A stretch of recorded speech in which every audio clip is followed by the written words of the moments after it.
right, 6 o'clock exactly. Welcome, everybody. MJ and the crew. Hey, Froggy. How you doing this morning? Everything all right? Yeah. How about with you? I'm just checking in. Am I gonna see you later on this morning?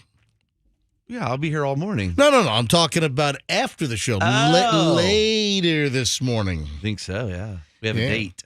Yeah, so I got a little meeting set up somewhere, and Froggy apparently is going to be at the location where I've kind of coordinated and arranged things for him to take a look at a brand new truck later today. So I've got a little business meeting over at this place, and then Froggy is going to be there probably just after my little business meeting concludes, and, well, maybe Froggy can put together a deal for a new truck since some lady bashed into his truck, totaling his 2014 Nissan Titan pickup truck. That's right. So Froggy might be driving off with a brand new car very shortly here. It's needed, that's for sure. Hey, you get the check from the insurance company yet? Yes, sir. Oh, you got it? Wow. That was fast. Did they issue it on the spot? No, they sent it, I guess. All right.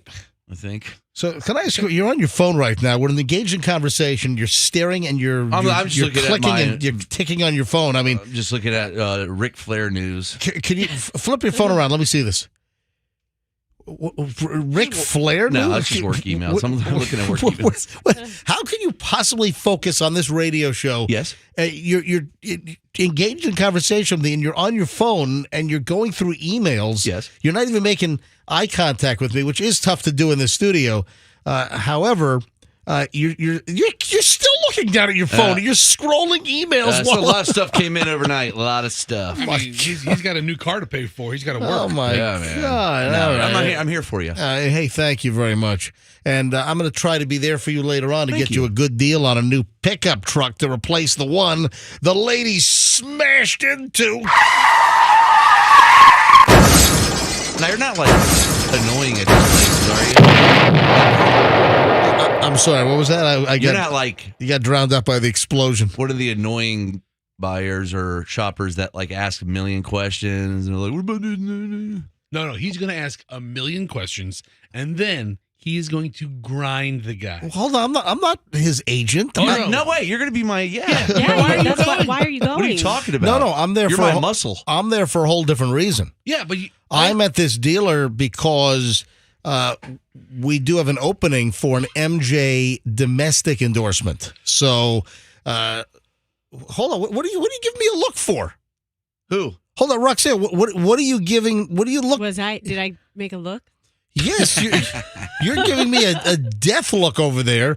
Oh, are you still angry over yesterday's little trick, a little prank I played? And I'm glad that glad that you are coming to having your little meeting here and saying what you did. Yes. It was a prank. It was a prank. No, I can't put a sentence together. Can you please can you put a sentence together that I can understand? I don't understand what I just said, but yeah, I'm glad that you're admitting that it's a prank. Yes. So we'll have to get into that later. It was. Listen, But was it? I'll mention it right now. In just a moment for the early listeners, as we just get, folks. We had a little drama on the show.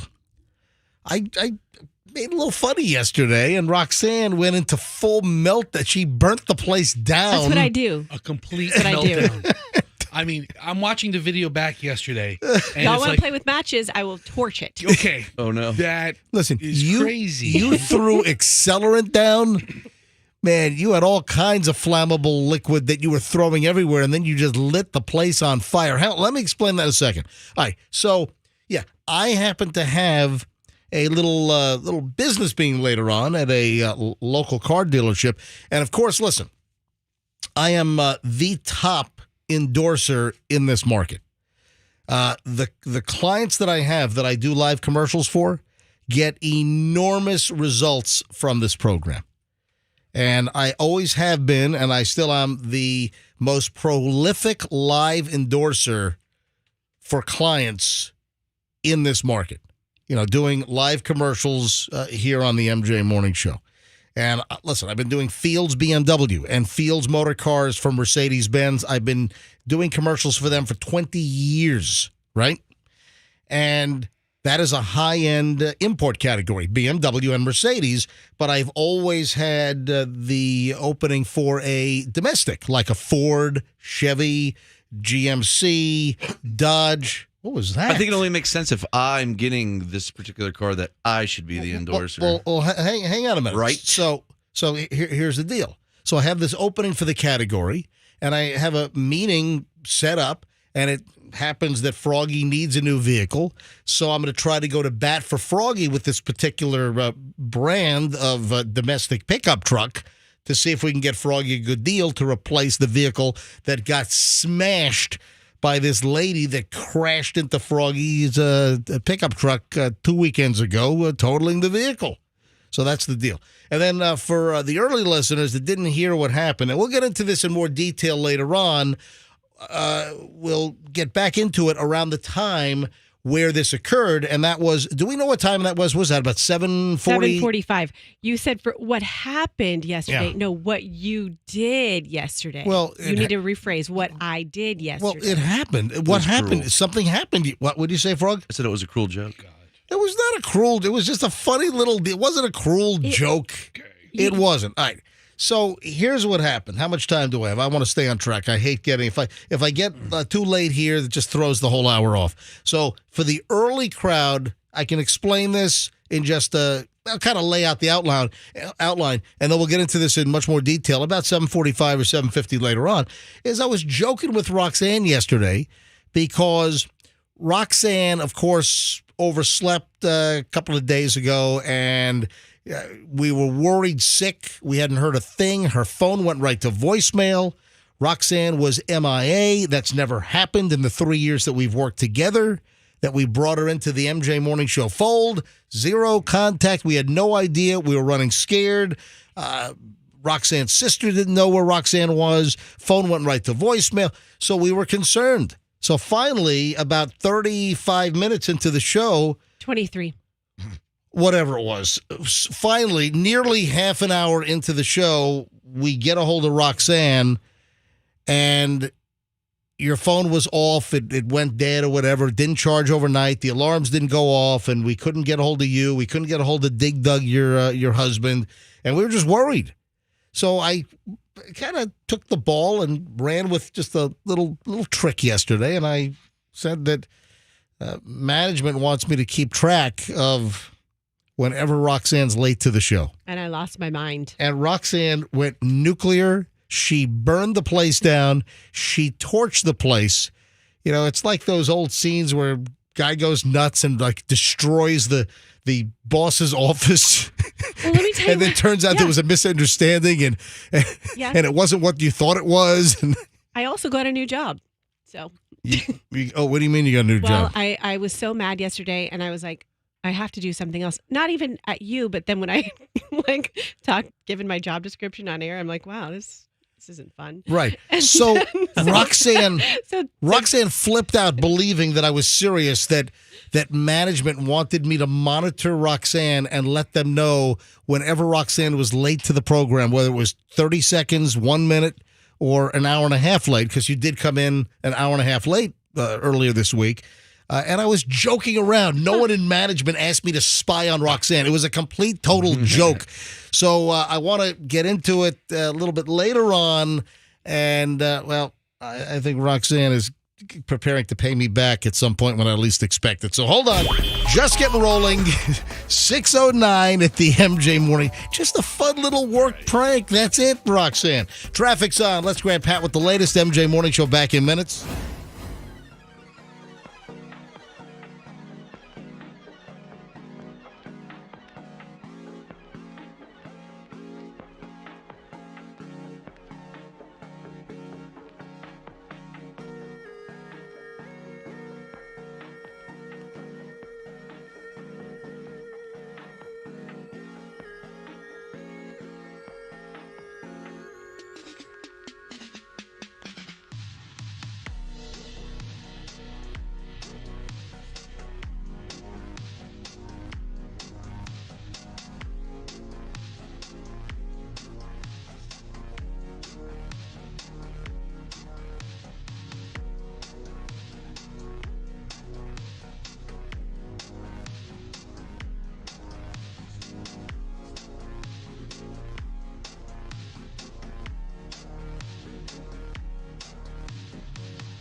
on Q105, the Spin Doctors, 6:20 on this Wednesday morning. MJ and the crew. And, Andrew just stopped me short. I just a moment ago, I was saying, hey, what's this big announcement? What's this big press conference at Ray J tomorrow? What is it, 1 p.m.? Yeah, there's a big announcement, press conference. Like the mayor's going to be there, Jane Castor, Mayor City of Tampa. 1 o'clock, big press conference, Raymond James Stadium. And I was just about to blurt out what the press conference is all about. And then Andrew just said, well, hang on a minute. Hang on. So Andrew, our producer, just stopped me from blurting what I know. So hold on. I'm gonna stop for a second because Andrew needs a little time to talk to me, our producer, off the air. So I apologize if I got anyone's hopes up, on this big hype job on this big press conference tomorrow. But Andrew is putting the brakes on me. Now, it's not often that anyone does anything to put the brakes on me. However, Andrew said, "Hey, just hang on a minute." Okay. Why does he have to hang on? Is it irresponsible? Is it not 100% confirmed? I mean, what's the angle? Well, I guess I could spoil something, and it could jeopardize potential prize giveaways. Oh, okay. All right, so hang on. I was about to be the Blurtmeister 2000 over here. I was about to be the Blurtomatic, which is not to be confused with the Bassomatic. So I was about to, You're kind of a blurter. Yeah. So kind of. Hang on, and I'm gonna take Andrew's advice and just put the brakes on for a second while he has a further in-depth conversation with me. Wouldn't the prize still be cool when we give it away? I mean, is it that big of a? Well, hang on, it's. Listen, I'm gonna get myself in trouble here. Let me just stop for a second, and I need to have a little further conversation with Andrew. How long is this conversation going to take? I don't know what you're talking about. Yeah. See, Andrew's deny. Oh, see, Andrew's trying to absolve himself. Good job, Andrew.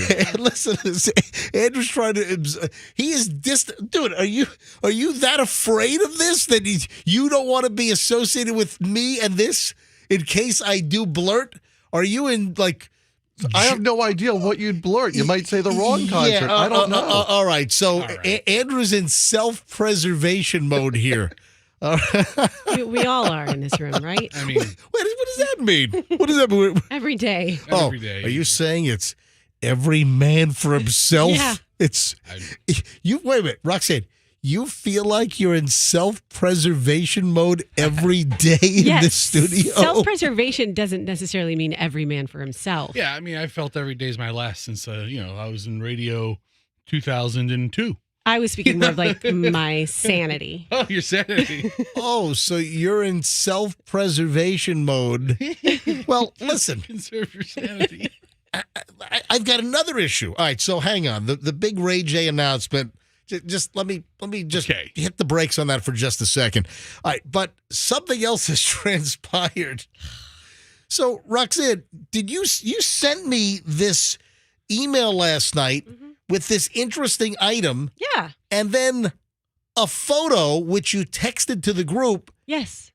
So you want to talk about the interesting event later on? I do. But now we can't use the photo in regard to this event, which you're going to talk about? MJ, you can hold the photo up to MJ TV if you so choose, but I do not, hear me out now, I do not, Roxanne Wilder, give you permission to post the photo I sent you on your IG page or any other places where you might like to put your information out there. Wait a second. Hold on. Yeah. I saw a group text. What do you mean IG page? Like if you can't post that on I'm giving you. Okay. Hold on. You said the photo I sent you on your IG page. Okay. Yes, you cannot post it on your IG page, nor can you post it at MJ Morning Show Facebook or our website. So hold on. What's the matter, Fester? Yeah, what's the matter? Why are you patting your face like it's on fire? What's going on with you?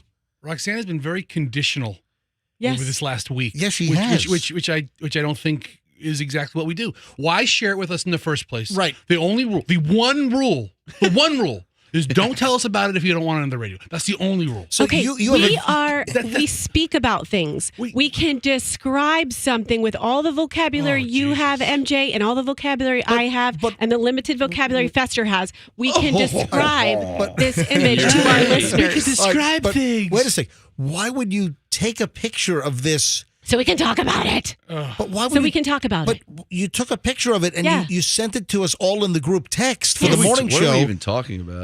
Well, Froggy, if you like looked at the group text that you're involved in, Never. I put it on silent. if you like, if you stop scrolling through your business emails right now and you looked at the actual group text, All right, let me look. Roxanne sent a picture. All right. And we can't post a picture. We can judge around the room. We can talk about it. And I even permit you to hold it up to MJTV if people would like to see it there. However, you cannot post it on your IG. But explain to me. Oh, that picture. Yeah. So Because that is the inside of someone's home. That is why. Okay? You should have That thought is about why. that before you violated their rights. Exactly. And taking it. You already violated No, I privacy. You could have Trust me, I described it didn't. to us. Yeah. All right. So here's the deal. We'll get into this in the 7 o'clock hour. Roxanne had a white powder incident. So it's- again, watch your words or you're going to get defamed. You're sued for Defamed? defamation. You're going to get sued for defamation. No, I'm not going to get defamed. What was it? Let Let me tell you about a guy who could write a book about that, all right? This guy. Now, hang on a minute. Roxanne. Yes. Did we determine, you know what, I'm going to save this for later on. Okay. Oh, All man. right, don't answer me. But my obvious question is, did we determine what the white powder was? Don't answer me. Okay. We'll get into this in about an hour. Later on, next hour, 7 o'clock hour, Roxanne, the white powder incident, and the photo that she took, that she put in a group text and doesn't want me to post on our social media or website, but it's okay if I hold the white powder photo up to the camera on MJ TV. That's fine. That makes no sense at all. What if you zoom in on it so close that you can't see the surroundings of the house? It's just, MJ's IG page gets too much traffic. Gets too much traffic. That's why. It's true. The white powder controversy in about an hour right here on the MJ Morning Show. Man, I'm having a rough time with Roxanne this week. Are you having a rough time with me, or do I bring you major content every day of my life? That's true. Yes, that is a fact. Use. That you use with my stipulations. I mean, the emotional roller coaster on this show, from the outright unbelievable concern that we showed for you while you were missing in action on, was that Monday? Monday, on Monday morning. Okay. We didn't know whether you were breathing. We didn't know whether you were face down in a ditch. Yeah. We didn't know whether the West Chase slasher was back. Was there ever a West Chase slasher? No, it was the West Slash Chaser. So, we've had just emotional highs and lows here, from just utter concern and Roxanne pouring her heart out and saying, MJ and Fester, I saw how much you like me and care about me because I saw your face on MJ TV when we didn't know where she was on Monday morning. And then yesterday you melt down when I was joking with you. Well, and now meltdown, let's just define meltdown. Put you in your place. And put everybody on alert. Okay, but let me just say this too. And now we have the white powder incident, which will completely unfold in the next hour, about an hour from right now. I just got in the car today and I drove to work and I was like, can I just have a normal day at work? Can I just tell a wiener joke? No. Can I just tell a fart joke? I'll even say the F word. I'll say it. Can I do that? Tell a Can I fart just sit joke. back You know what? and listen and watch Fester do Cajun Fester or Al Pacino or Louis? That's all I want to do today. I'm always I here.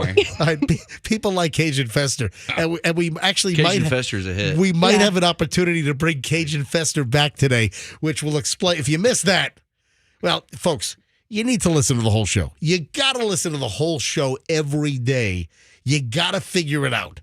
So when you get to work, if you're driving in the car, you got to figure out, come on, I can still listen on my phone through all the apps, whether it's the TuneIn app, whether it's the Odyssey app, whether it's the iHeart app, the Q105 app where you can listen live. Desktop, you go to mjmorningshow.com, and in the upper right-hand corner, is that still there? Go to mjmorningshow.com. Sure. There's a red listen live button. So on your laptop, on a desktop, You just go to mjmorningshow.com. We've got all the apps for your phone, but you can listen on the desktop. Figure out a way to listen to the show after you typically stop. So if you're listening now, you get to work and you turn it, you don't know what you're missing. You're missing major stuff every day. And of course, if you can't listen live, the whole show is podcast. We post the entire show on podcast form, all the major platforms, just after 10:30, 11 o'clock. It's typically posted. Or, of course, MJTV, where I can show the white powder, but I can't post the white powder. Yeah, see, Stop obsessing over the things that don't matter. Tell a great story about it. All right, I would say the same to you. Yeah, exactly. So that's coming up in just a bit. Hey, I've got a great pile of early morons in the news. And like those psychological, like thriller stories, or I don't want to give too much away right now because I'm going to talk about it literally in 7 minutes from right now.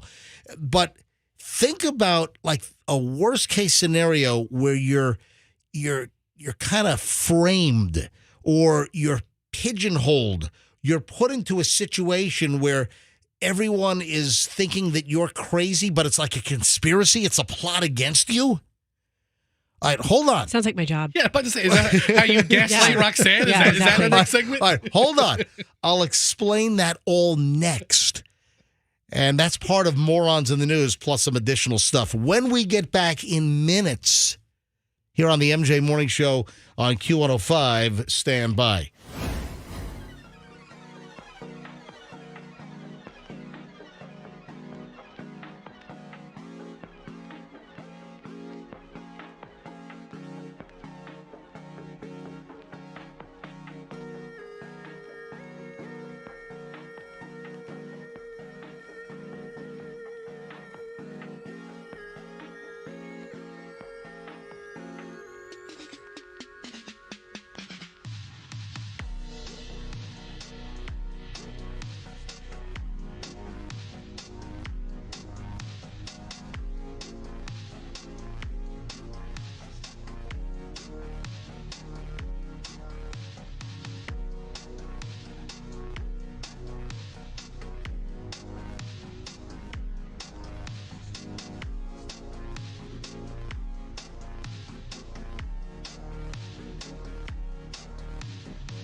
641 at the MJ Morning Show. MJ, Fester, Roxanne, Froggy, and the early morons in the news. So did I describe... Well, you don't know what the story is yet, guys, but I'm trying to figure out if I did a good job describing, kind of like that nightmare scenario.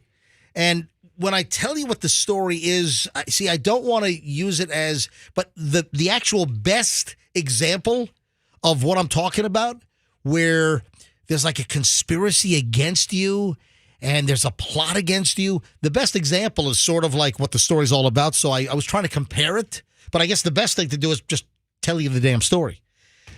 So listen to this, and this is probably even beyond morons in the news, but I've had this story for a couple of days, and I just didn't get around to it. I'm like, I got to talk about this. A Pennsylvania police officer arrested for improperly committing his ex-girlfriend to a mental facility. You know, kind of that nightmare. Yeah, you know that nightmare scenario where there's nothing wrong with you, but I want to say that I've read some books or I've seen TV shows or movies where somebody knows something and they're about to whistleblow, or the information can't get out, so that they kind of concoct a plot that you're insane, and they commit you to a mental institution to get you tucked away and locked away so you can't say anything. You know that why do I think there was like a movie plot or something to that effect? I think it probably happens in real life. Like somebody gets Baker acted, you mean? No, like there's information that you have, and rather than have it be released, they have to make you feel like you're crazy. Yeah. I guess Baker acted could be part of it. Listen, I'm thinking of like some creepy like American Horror Story deal, or like One Flew Over the Cuckoo's Nest, where you get committed to some crazy asylum. They got you in a straitjacket. Yeah. They've got you all juiced up and needled up with Thorazine or something. You know, all kinds of crazy stuff. I'll hang out with Nicholson in a crazy place But all then day. you're so adamant that you're sane. You're like, I'm sane. They think you're crazy. They think you're crazy because you're like saying, "There's nothing wrong with me. I'm fine," and then they think that's all. is. Yeah, there you go. All right. Yes, sir. Yeah, we know. We know. Nighty-night. Listen, That everything's happened on an gonna be. episode of Seinfeld, didn't it? Did somebody get committed on Seinfeld? don't That thought George was crazy. I'm telling you, it's like this is like a psycho plot Yeah. to like keep you suppressed. And well, here's the deal: a married Pennsylvania police officer facing false imprisonment charges after he allegedly violently detained his ex-girlfriend and had her committed to a mental health program under bogus claims. So this is like nightmare scenario come true. Oh, man, Ronald Davis, he's in trouble. His law enforcement career might be in a little bit of do-do-do-do-do-do-do-do-do-do-do-do-do-do-bum-bum. You know what that is, right? Yeah. The ironic part is his captain's name is Ken Jennings. Thought it was Alex Trebek. He's dead. So obviously his law enforcement career might be in Jeopardy. There you go. All right, so Ronald Davis, that sucked. All right, Ronald Davis, 37, was arrested over the last couple of days. A couple of days ago, he was arrested on accusations he abused his authority to carry out this twisted plot. Man, this is a twisted plot. Left his former girlfriend improperly stuck in a medical mental health facility for multiple days. Man, think about this. You got someone in the position of authority, somebody that can make the case that somebody is mentally ill and a danger to themselves or society, and you're just trying to get them put away and shut up because it's an ex-girlfriend and like you're currently married, and you're trying to just get rid of the problem by getting them committed to a mental home? I think I saw this story or this video. He grabbed her, right? Did you guys see the video of this? No, I didn't see a video. Oh, because, I follow those police activity and police cams. Yeah.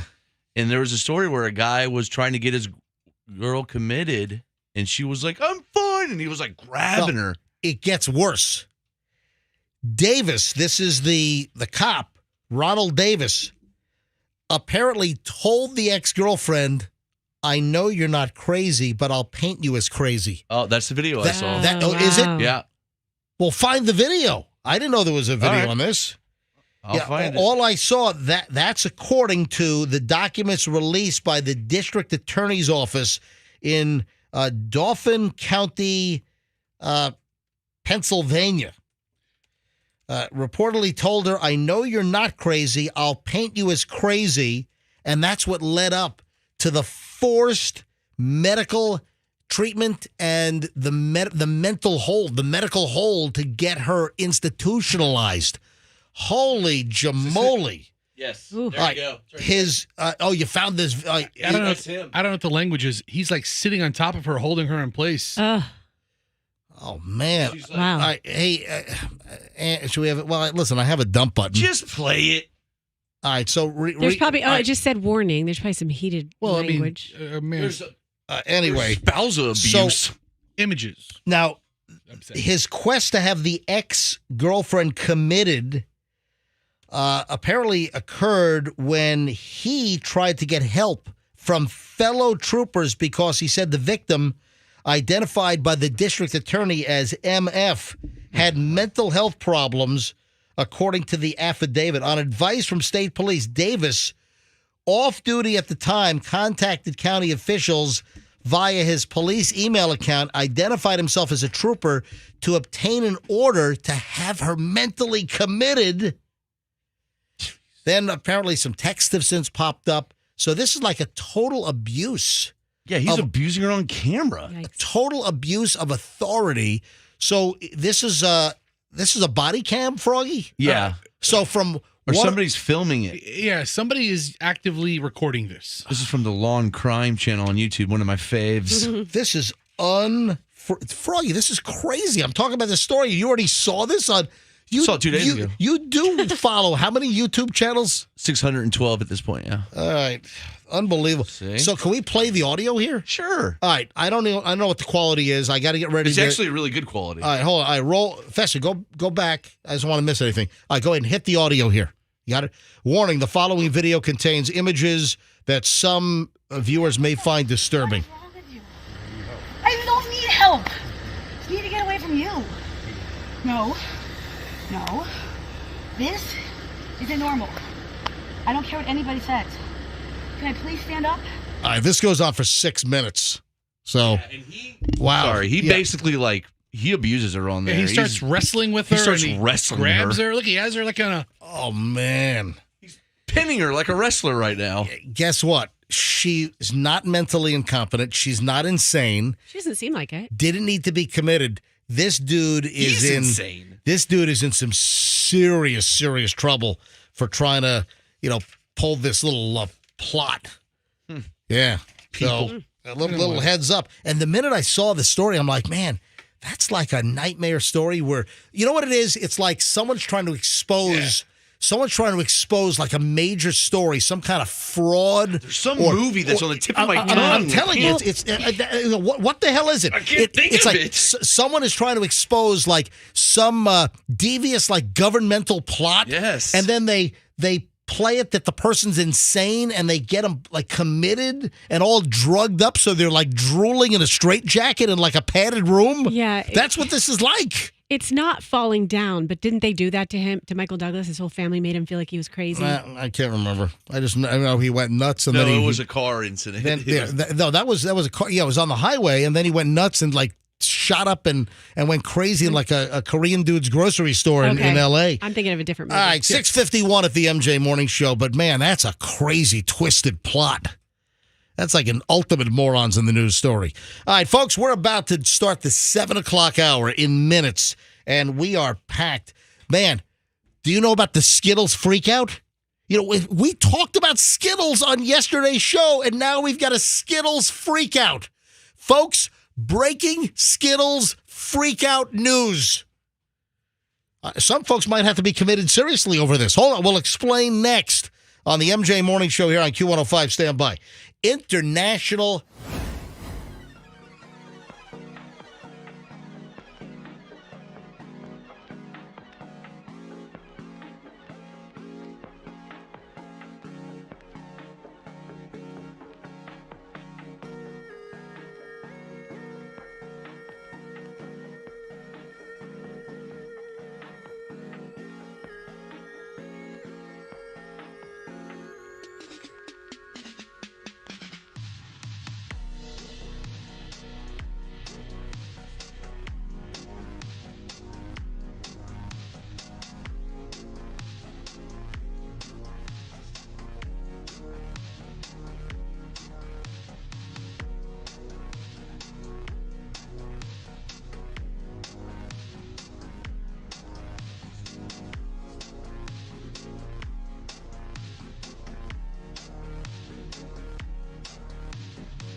Show on Q105, and there's no other way to do this than to just go. There's clearly breaking news. You know what? This is really like a Hal Herman news item. I'm thinking that Hal Herman ought to make a special appearance here on the MJ Morning Show and go, yeah, that, and also Hal Herman, I would think would be very, very involved and very, very serious about the news regarding Skittles. So, Froggy, can Hal Herman make an appearance maybe later on today? Maybe later. I mean, I got to text him series. Yeah. Probably been out all night.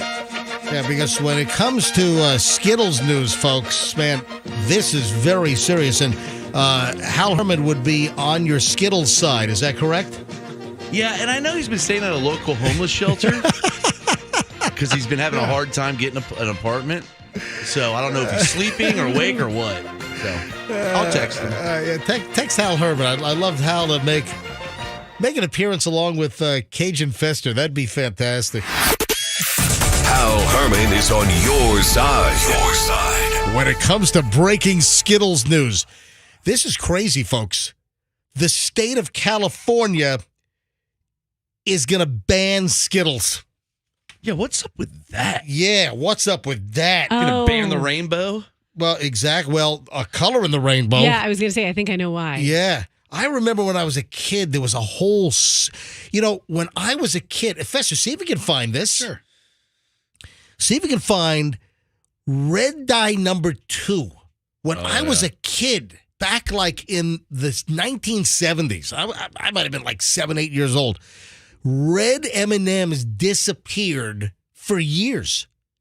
Red M&Ms, folks. Really? I didn't know that. Dude, listen. That's why you listen to the MJ Morning Show. Interesting. Red M&Ms disappeared because of it was like, let me see if I'm remembering this correctly.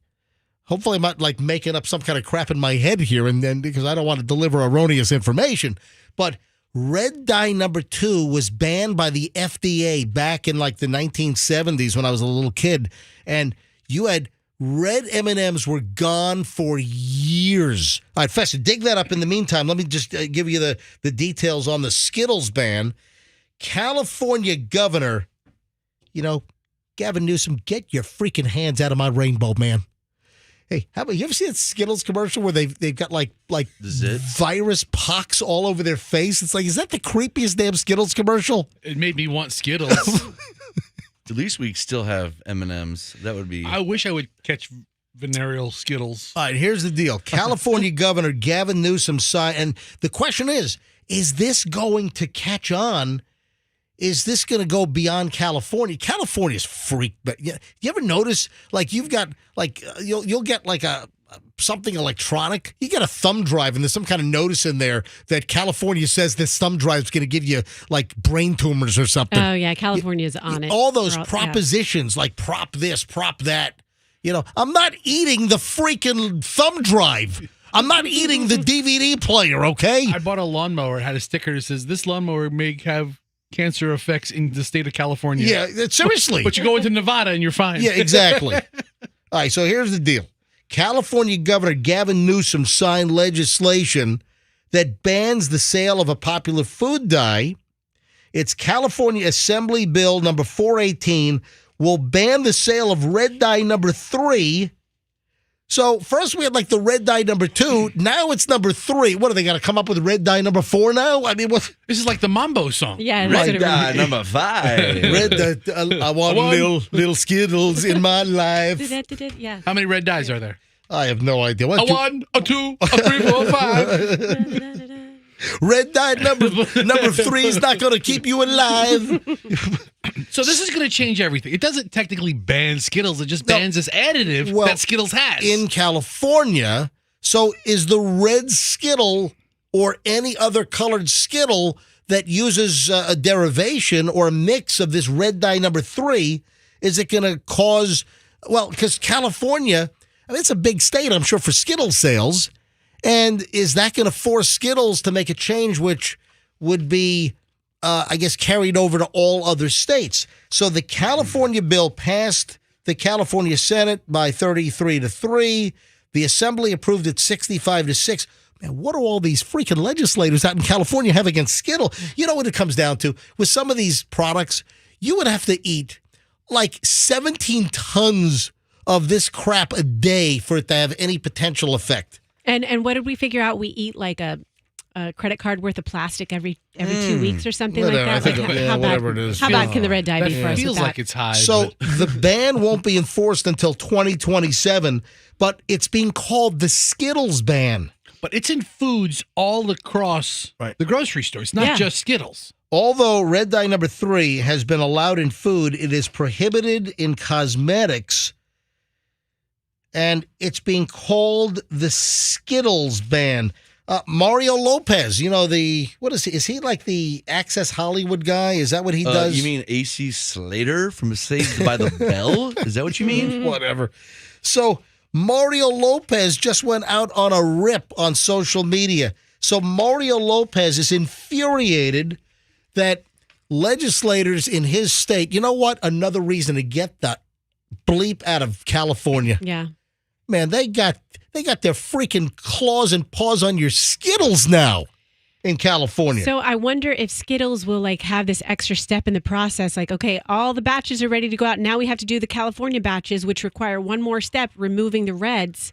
And so they'll have to do an upcharge on them. Yeah, got any reds? Damn it. Hey, got any reds? Back alley deals for reds. Man, we're going to Vegas this weekend. I need some reds, man. Come on, man. We're going to have some red Skittles. I'm sweating. I'm having some withdrawal, man. I need some reds. Would you like the red So pill? is this whole thing getting way blown out of proportion because of the funny name? By the way, Mario Lopez is the host of Extra.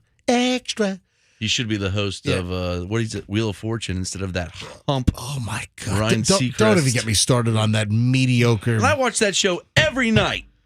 You're not going to be able to watch Wheel of Fortune with I'm not. Ryan Seacrest as the host. Yeah. My God. Especially without Pat Sajak and his an unbelievably hot daughter, which is just Right. So Another level. Let me finish up the Skittles story here, okay? Then we can get into the mystery of Ryan Seacrest. All right. So Mario Lopez is infuriated that California is zeroing in and focusing on and terminating red Skittles. So he is pissed. He's fuming over the recent signing of AB 418 into law, known as the Skittles ban. Although, it's much more than Skittles. It's a bunch of foods that have this added. Right. So this is what Mario Lopez, and what was his character on Saved by the Bell? Oh, his name was Albert Clifford. His friends called him AC Slater, originally from Hawaii. He moved over to California, went to Bayside High. Was kind of a jock, didn't really know anybody. He became friends with Zach, started dating Jen. I don't need any more. Stop. I don't need any more. Sorry. All right. So he did was this a tweet or whatever the hell they call it now? An X? What do you call it? When you were on Twitter, you tweeted. A Twix. So he put out on social media, Mario Lopez, crime is through the roof, worst drug epidemic ever, and homelessness at an all-time high in California. Let's focus on Skittles. Yeah, exactly. That's what he tweeted out. Good for you, AC. So the law requires companies selling food in California to remove certain additives, and one of them is red dye number 3, which is found in Skittles. Now, it goes into effect so you can eat the death-causing Skittles until 2027 in California. The ban goes into effect in 2027. I mean, come on. Okay, so here's how it changes a country. Yeah. They're just going to change the recipe. Everybody's going to be affected. Yeah, so it's like California emissions. So remember, California enacted those really, really strict emission standards for cars. So essentially, every state, like performance on a lot of cars was reduced to meet California emissions. And it turned out that every state adopted the California emissions policy. So now every Skittle now is going to conform to California. So therefore, it's going to change the formula, the colors, the recipe, whatever, for the entire country because of California. Europe already bans this. I got to be honest. I think that Mario Lopez really needs to go nuclear and take hostages.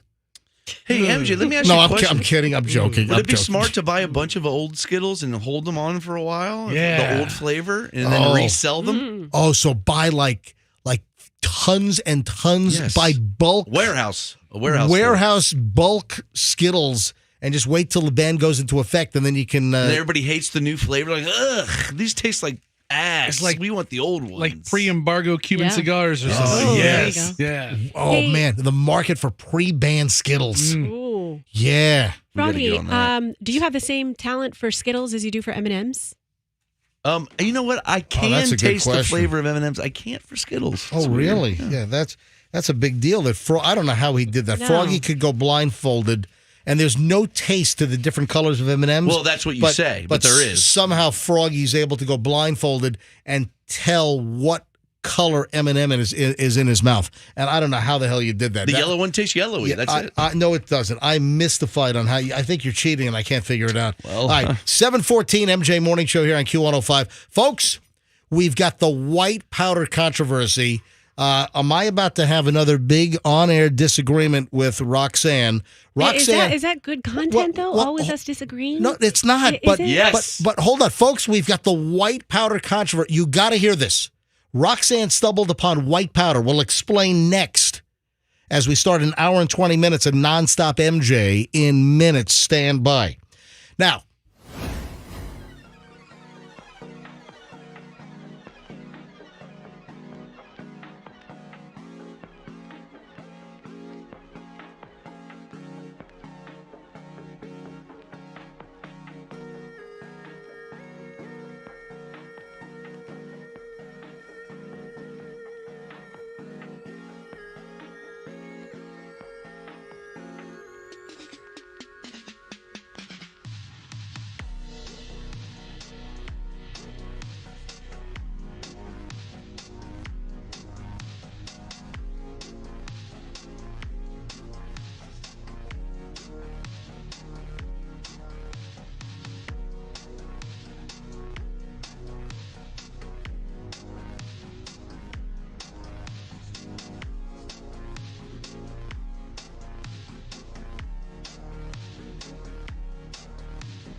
east of the Mississippi. All right, the whole damn country. All right, the world, the universe.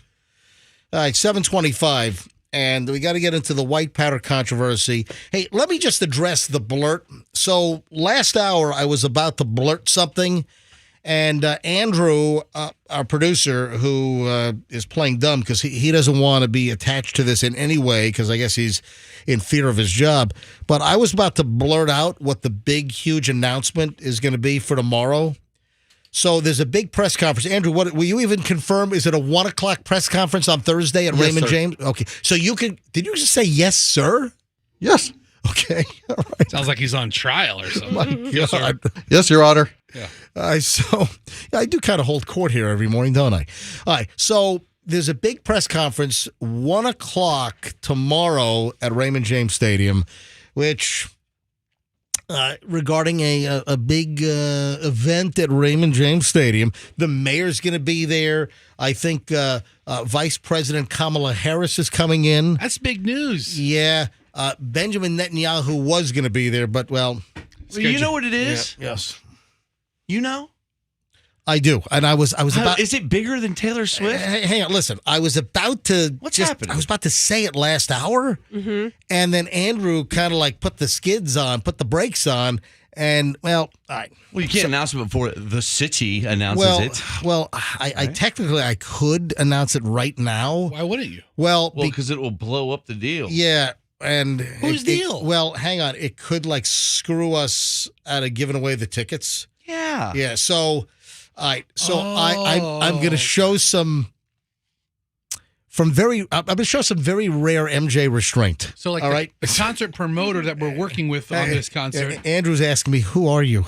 Who Who are you? I don't recognize you."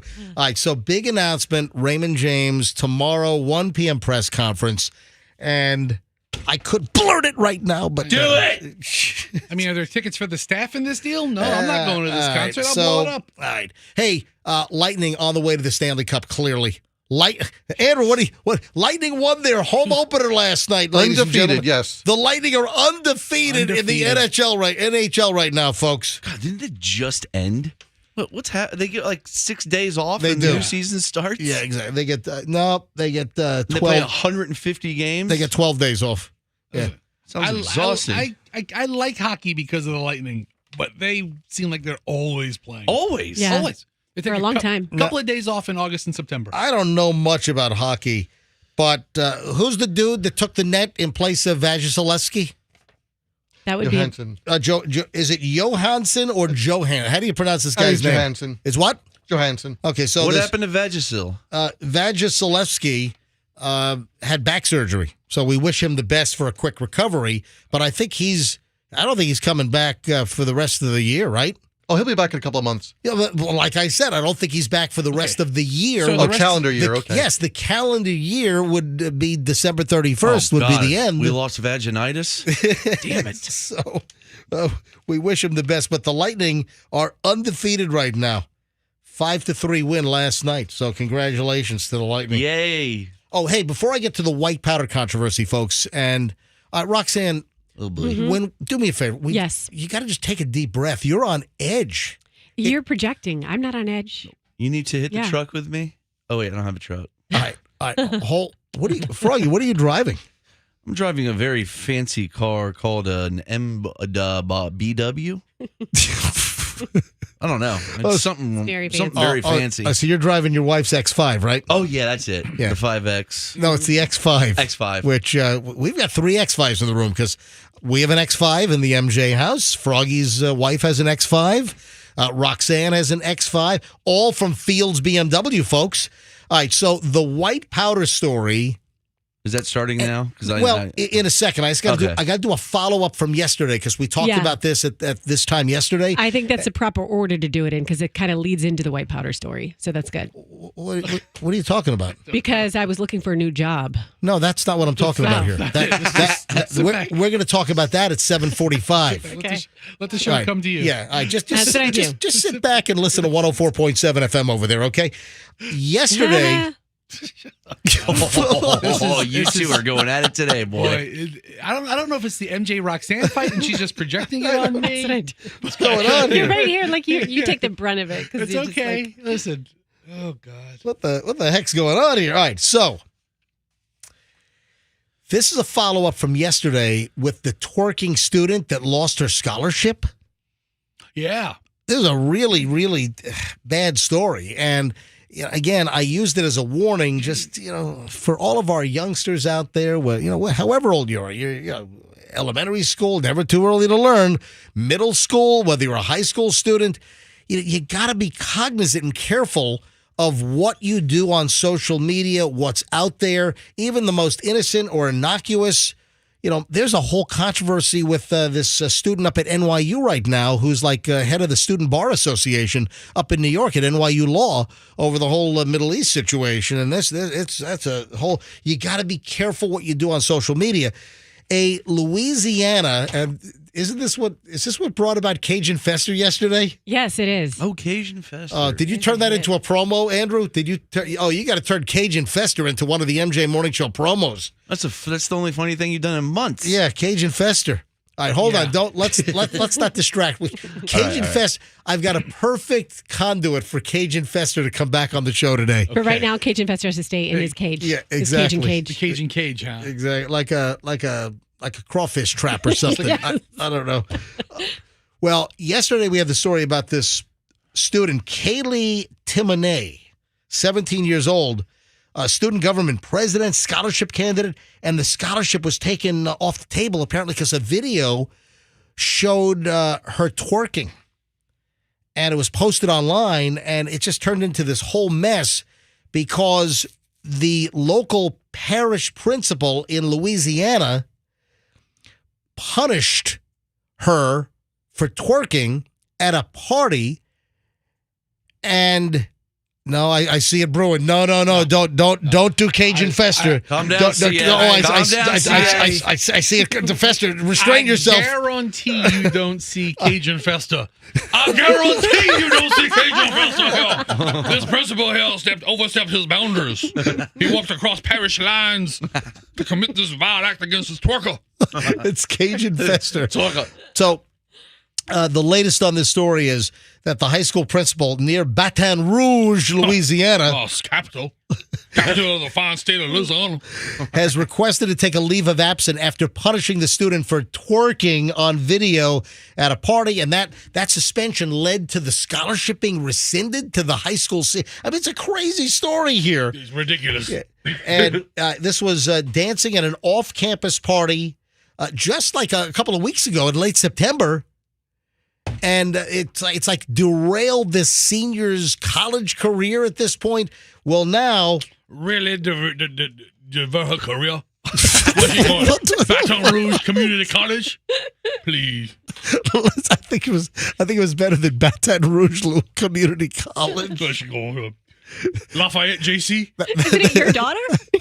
Where's she going? Louisiana Tech? Anyway, so the principal at the Louisiana high school has now taken a leave of absence.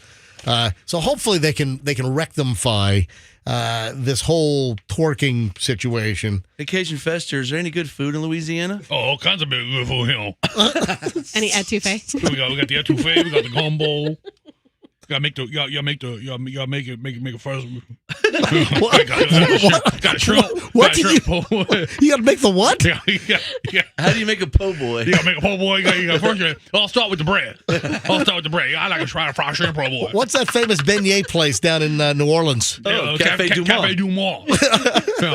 Yeah, right next to Jackson Square, Bourbon Street. And what's the place we get the famous escargot? Is that That's too bougie for him. I think it's Antoine's. You don't see me over getting a hurricane drink on Bourbon Street. You go to Mardi Gras? Hold on, hurricane drink on what street? Bourbon Street. Bourbon Street. Yeah, French Quarter. What's the name of that place where you get the famous hurricane? I guarantee you, Riley. Pat O'Reilly? Pat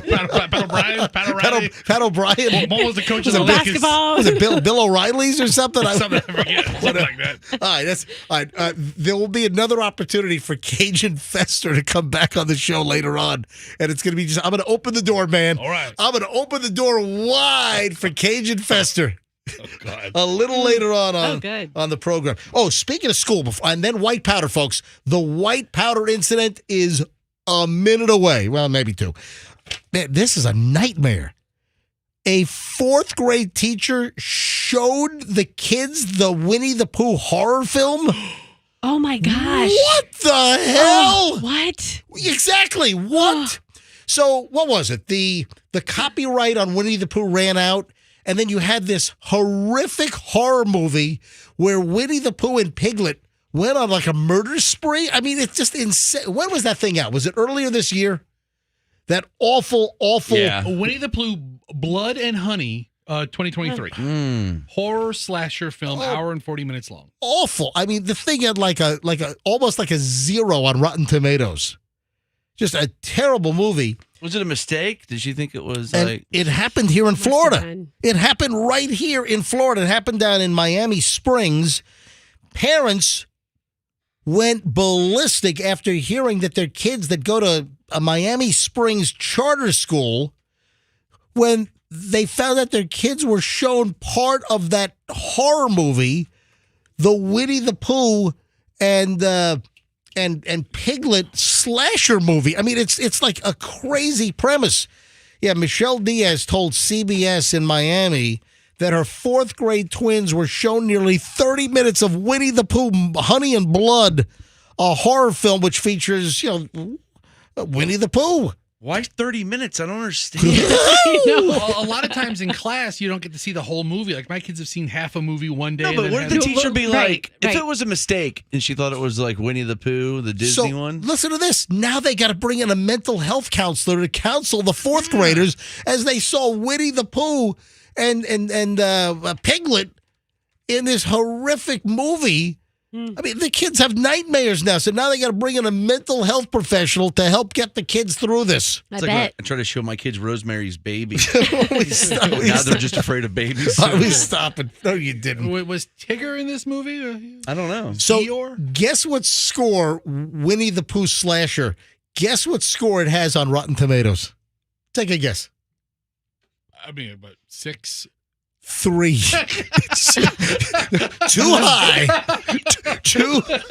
I had no idea. And that's not like 3 out of 5. That's That's like like 3 out of 100. Yeah, I have to say, yeah. Oh my God. Is that unbelievable? Well, it's Halloween time. People are into like spookier things this time of year. Everything seems to be spooky. Yeah. Remember that game we played, the high-low game? Remember that? Yes. Yeah. Fester, what'd you say? I said 6. Yeah. Too high.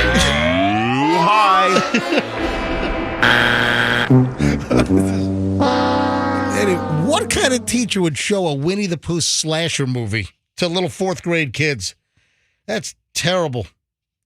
Anyway, horror flick, careless teacher. I guess students might have selected the film, but I mean, hey kids, what do you want to see? You want to see the Winnie the Pooh? we want to see movie? that new Winnie the Pooh. What movie. Halloween But- movie do you want to But see? the teacher, first of all, why is a teacher putting on a movie in class? That's number one. All Well, right. they used to do that on like fun days. Whatever. I've seen that But before. it's the responsibility of the teacher to know, so the kids are asking for the new Winnie the Pooh movie, and it's up to the teacher to know what the content of a movie is before you start a movie in the classroom. Yeah. And now the kids are all messed up psychologically, and they got to go see little kitty shrinks. Ugh. All going to turn into little Damians. Oh, man. Different movie. All right. The white powder, ladies and gentlemen. What are you laughing at, Froggy? The face Fester made right when you said that. Andrew, did you capture Fester's face on camera? No? Probably not. All right, hold on. Put Fester's camera on. Do exactly what you All right, just said. hold on. Let me set it up Let's again. see. All right, I can't do is Fester's face on MJTV right now? I can't do it again. Okay. All right. So, and I didn't see this, so I'm going to see it for the first time, but apparently Froggy saw it. So let me do it again and then watch for Fester's face. Try and reenact it perfectly. Okay, on to the white powder story. And where is that coming from? What the emotions that are creating that face? Yeah, tell us. Personally, only being in control of my own emotions and feelings, would like to recuse myself from this segment and just let the two of you have it out. No, you It's not can't a have do it that. You need a buffer. If Roxanne can come in with all these conditions of her segments, I can come in with conditions, right? Hey, can I stop you for a second? Yeah. I don't want to mention the channel or any names, but you just missed it. But why do all the weather women on local TV wear dresses so tight it looks like sausage casing? You're going to complain about that? No. I've just noticed this. That Do you know how challenging it is as a female to be on Do you know that's probably reason number one I'm not on television is because of guys who sit around an armchair quarterback and talk about what the females are wearing? I'm just saying what. I literally don't. I didn't see who much cares? sausage. No. It's hard to hold pick on. out a different outfit every day. You got because if you wear the same outfit, true. someone's like, "Oh, she wore that last week." You Hang never on. wear green. Hold on. We'll get to white powder in just 1 second. No, I look up whenever, and we flip around, and whenever I see like local weather, and of course you've got the male meteorologists, and then you have the female meteorologists. It just seems that a lot of the dresses that are worn by the females, they're the tightest. Like I'm telling you, it's like sausage casing. It's like the tightest dresses. But it looked good. Listen, I'm just asking. Oh, speaking of local TV, you know they let Jameson Euler go on Channel 28. Did you know that? No, Yeah. that's so Wendy Ryan's partner. Wendy right? Ryan's partner on ABC Action News, budget cutbacks. They let the guy go. I liked him. I mean, like local TV news is in like total disarray. You know, they're hiring reporters that belong in like Market 200, and they're putting like these really green reporters on in like Market number 12 or whatever we are here. I mean, What was his name? Jameson Euler. Who's replacing him? Canadian Club Jones? See, that's a good joke. That's a good joke. Thanks. For, Jameson. for drunk people. No, but I don't know if a lot of people know this, but Channel 28, they let Jameson Euler go, and apparently it's budget cutbacks and I mean just crazy stuff. You know, I don't even think they announced that he left. He just kind of disappeared last week or a week and a half or whatever. Just I forgot to mention this. But yeah, Jameson Euler, you know, talented guy, just gone. So, like, Wendy Ryan's going to do the 11 o'clock newscast all by herself. Well, she can handle it. She's a pro. Yeah, she's going to change her voice when the Jameson line's You know what they should do is hire her amazing husband, Jerome Ritchie. Yeah, that would be fun. A fine TV talent. Hey, all right, so can we move along now? Yes. White powder. All right, the folks. And listen, we don't have to argue about this. I can just tell an entertaining story. I don't have an argument in me. Yeah, well, that's what Fester was saying. He's like, I'm just going to sit back and let you guys I'm a natural mediator. Yeah.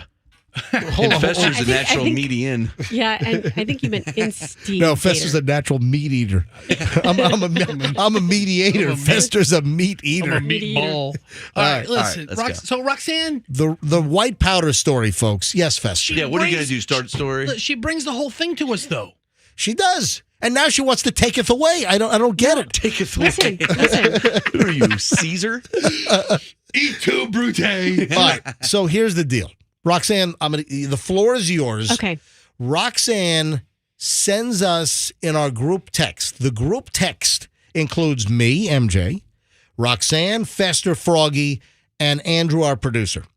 Roxanne sent. Can I read? I probably should read. Well, no, because I want to build up to that. So no. All right. So no, do not read So it. do you want to grab the story by the horns let me right just now? tell you what happened. Take So the yesterday, stick, Rock. Go ahead. Take the stick. I tell Doug I need to look for a new job. We'll get into that later.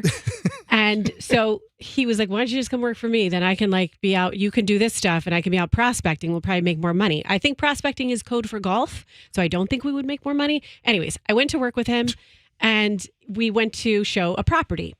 And so we get to the property before the client did, obviously. All right, So- and to show a property, explain. You guys, well, Doug has his real estate license, right? Yes, he does. All right, but you guys have rental properties. Yeah. You also have properties for sale. Yes. You guys have your hands in real estate. Right. Developing pretty much Right. all three angles, I guess. Gotcha. So we Are get you guys? to. What's the deal with Joel Glazer?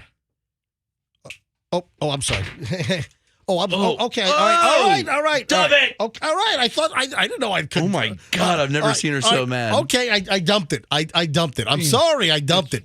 Why would you do Okay. that? Why would you do that? I'm sorry. I thought So let's continue. I thought Let's that was continue. I thought that was fair game. I already told you. I It's gave Roxanne's you fault. stipulations on I that. thought she was going to come around and headbutt you. All right, I forgot. Okay, All so right, go ahead. that's nothing. All right. That's no big deal. So, anyways, Man, I can't get anything right dude, with Roxanne you know what? lately. You confused it because remember that you almost blew it with the thing with Andrew this Okay, morning, all right. right? You're blowing Okay. a lot of things. Maybe you should just zip it for the rest of the Stop show. blowing so many things this morning, So MJ. you're showing a property. Now, is this a property for rent or lease or a property for sale? This is a property for sale. Okay. So we go to the property, and Doug's like, "All right, you can be my assistant." Blah blah blah. So they come in, and I'm not doing anything. I'm just playing on my computer. And I say, Did he introduce you as his assistant? so he said, "This is Roxanne." My assistant. Yes, yes. My secretary. So I'm just playing on my computer, and so the showing real estate agent, what would that be called? That would be called the buying agent. So she's there with her assistant, The buyer's agent. buyer's agent. Right, Correct. okay. I need to learn these things if this is my new vocation. Yeah. Come on, assistant. It's your second day on the job, Oh, I dropped a pencil. Oh, Is that how Doug's playing it up? So Mad Men? you're in the place. I'm in the place, and so then the buyer's agent is getting on her assistant, like yelling at her, and bullying, like really yelling at her. The buyer's agent has an Yes. assistant there. Yes. Now the clients didn't hear this, but Doug and I did. We're standing right there, and we hear her yelling at her, and she was yelling at her, "You never show them that first." Da, da, da, da, da. Like just going like 3 times she did it. Right. But this girl's doing a great job. She's very composed, and I get it. There, she's teaching her the ropes. Hey, someone might listen to this show and say we bully each other, whatever.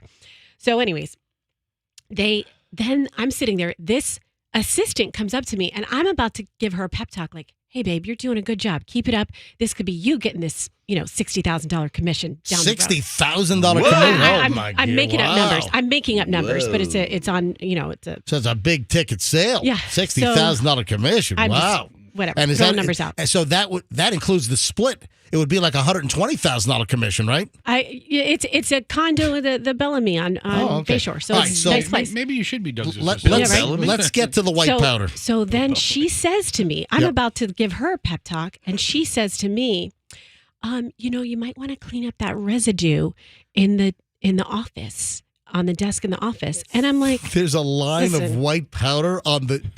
What? yes, just let me get to that. Okay, all right. Okay? So, I'm sorry. So she says residue. Right. So in my mind, I'm thinking, okay, now she's trying to bully me. She thinks I'm this guy's assistant, and she's giving it back to me, telling me to go. Well, I'm picturing like residue, like what did someone spray some pledge, and there's like little droplets of pledge on the wood furniture in the office, I think of like snot. right? Yeah, residue. Froggy, come Residue. on. Like somebody really? sneezed I'm or with something. Froggy. Froggy, why do you always have to like ruin people's breakfast? What is your deal? Stop. Like Doug went to the office and did a farmer blow or something right before. Froggy, Snot rocket. Snot rocket. Know the.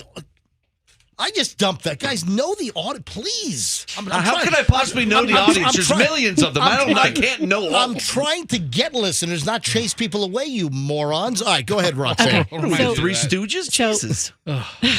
Go ahead. All right. So then I go, this girl's just trying. Now she's giving me a hard time because she was getting a hard time from her. And I'm like, listen, I'm not really his assistant. I'm his wife. I don't really have anything to do with this place. I'm just his wife.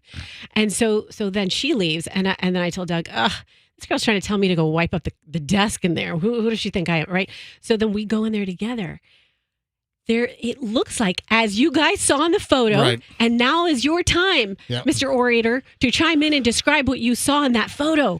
It looked like somebody was doing cocaine Yeah. on the Yeah. on the desk. It Yeah, looked like powder and like almost lined up or something. It looks like a line of coke was left on the desk. So what? And she'd even said to me, "I don't think the client saw it." And I was like, "I don't care if they saw a couple, pledge smudges All right, on the desk." Now, did you take a sample of it so we can have it tested? No, I didn't take a sample of Oh, it. come on. You don't have a sample, so we Who can get am I it. going to bring a sample to? Listen, I've got a bunch of cop buddies. We put it in the little vial, and you snap the little thing, and if it turns a certain color, then we know what it is. Oh, you didn't. Oh, Roxanne, I thought you had a sample of it. I don't have a sample of it. Oh, and then man. Doug pointed out to me, he's like, it's probably like caulk from some work that they did. Caulk. Not. Did I say that correctly? I Caulking? don't know. I'm just, Caulk. I'm just listening. Caulk. I'm just Yeah, listening. be careful how you say that. That reminds me, I gotta get a coffee. I'll be back. All right. So, hold on, Froggy, don't leave the room. Let Froggy get his cup of I need coffee. a coffee. Look, Why, listen. Froggy's just walking out in the middle of our segment. Roxanne's still All right. going to be going. So Let it go. Yeah, okay. So I can show the Yeah, picture. just kind of don't hold it up there, What do you for a mean? long time. All right. It's fine. Oh Go ahead my and show it. God. All right. All right. So, okay, show the picture. well, show the picture if you really feel compelled. Here's the controversy. Roxanne is in this real estate property that's being shown, and inside the little office room, there's a desk. There's a brown wooden desk, and on the desk in the middle, it looks like a line of cocaine. That was it left. does. Yes. All right. And Roxanne took a picture of this, sends it to all of us, and then freaks out when I say that we're going to put this thing on social media. Because it's unnecessary. We can just talk about some things. We're going to put it on MJTV, and Roxanne's freaking out and says, I can show it on MJTV. I can hold my phone up to the camera, but we can't post it. No, this is a funny story. This girl was trying to help me out and tell me, hey, you and your real estate partner here, you might have been partying your butts off before we came to see the house, but you might want to go wipe that up. That's the funny part of the story. It's not whether or not I'm going to let you post it. Not everything needs to be posted. Well, but if it's a visual aid to the show, hey, here's the cocaine line on the desk in the home being shown during a real estate showing. All right, so I'm gonna hold the image up. Roxanne will not let me put this up on my Instagram at Certified MJ Radio. Don't you say it like that. Don't you say it like that. Roxanne will not let us post this at MJMorningShow.com, but I can flash it briefly on MJTV on camera right now. So I have the picture up on my Google Pixel 6 Pro. The last day, folks, of my Google Pixel 6 Pro, because I got confirmation that my new Google Pixel 8 Pro has shipped, and it arrives UPS tomorrow. So, Bobby, UPS Bobby, South Tampa, red alert, man. Michelle and my brand new Pixel with the free Pixel 2 watch, the Pixel Pro 8s are coming tomorrow via UPS, man. Shipped from Illinois last night. All right, here it is. I'm holding the image up to the camera, and it's a little bit of a glare on the image, but you see it, man. It really does, right? Roxanne, I can't believe you didn't get a swab, a sample of that, so we could get it tested. Who would have left the white powder? I don't know. Like, by the way, I'm holding it up now continuously. You're not yelling at me. Oh, take it off! Take it off! Take it off! I don't care. Rock, I just. She does care. No, Don't. Andrew, let's I post don't it. want. No, it's not going to go on your silly Instagram. I'm not going to. I'm posting on my IG. Yeah, So you don't care? No, She don't you're care. not. I She's said good. you're not doing that. Or what? I said you're not doing that. Are you really posting it right now? I'll come smash your phone. See, Seriously? This is the kind of workplace Don't violence. think I won't. Don't think I won't. My God, I you know what? I don't feel safe at work with you. What the hell's going on here? I do not feel safe. Roxanne is making me very uncomfortable. I don't feel safe. I need a safe place right now. I don't Your safe place is taking your little grimy hands off your phone and not put your phone guess down. what? Are you calling his hands grimy? I need a safe place. I need to be called they and them now, and I need a safe place. Actually, I can't believe the way you're talking today. Stop. Oh, MJ. Now, are you also afraid that the photo that there is some? I'm afraid you're going to lose your phone. Are you? But there is some intricate woodwork. If I zoom the photo out, there's some intricate woodwork. Yeah, they bought it at Haverty's. Okay, which could what? Are you afraid that might say whose home it is? I just don't want there are any details of the home on there. It's just it was an odd look. Like the shock is I think this girl's trying to talk down to me and telling me to go wipe the desk. I'm thinking, look, either they like the views of Bayshore and they got the money to spend, or they don't. I'm not worried about a smudge on a desk, residue on a desk. And then I go in and realize she was trying to give me that wink, wink. There's something on that desk in there. It's cocaine. It's a line of coke on the desk. All right, let me tell you right now. And this is a known fact. Yeah. Did you guys play music in the showing? Because they say that when you're showing a home, you should have some nice music playing in the background that set the mood. It does set the mood, yes. And it can actually enhance the showing if the right music is playing. Did you have music playing? No, we didn't. Well, you should have. Yes. That should have been playing in the back. Oh my God. Doug should have answered the door with no shirt on. I'm like, hey guys, what's going on? Should have had some music playing in the background. Little Eric Clapton. Yeah, now I'm thinking, because he woke me up from my nap to go show that. So, like, my mascara is all smeared under my eyes. She probably thought I was so, like, Hold on. just You look like drugged out. You thought it looked like you were like strung out on heroin. Your mascara's running. Oh my God. Just woke up. So we don't know whose booger sugar it was, right? We don't know that. We don't know who's tooting. No, listen, man. all jokes aside, there are cameras everywhere in the property. So there's not. Doug's like, nobody came in here and did that. It was drywall or something. No, it something. wasn't. Oh, stop trying to lighten the load here. Okay. It was probably, you know what? That was Tony Montana's desk. That's what it was. It was say hello to my little friend. That's what it was. Tell you what, man, nothing makes a view of Bayshore look better than a bump. Oh my God. Oh man. All right. So I want to take 1 minute on this because we got to talk about Britney Spears. Oh, yeah. We've got to talk. Oh my God. I am so upset after hearing this gymnast news. Did you see what's going on? Oh my gosh. Yeah. I'm like, what? All right, hold on. It's not Simone Biles, folks. We got big gymnast news. All right, hold on a minute. So, Roxanne, the other issue, and I just want to address this. Folks, Roxanne and I, we are fine. We have a great relationship here on the MJ Morning Show.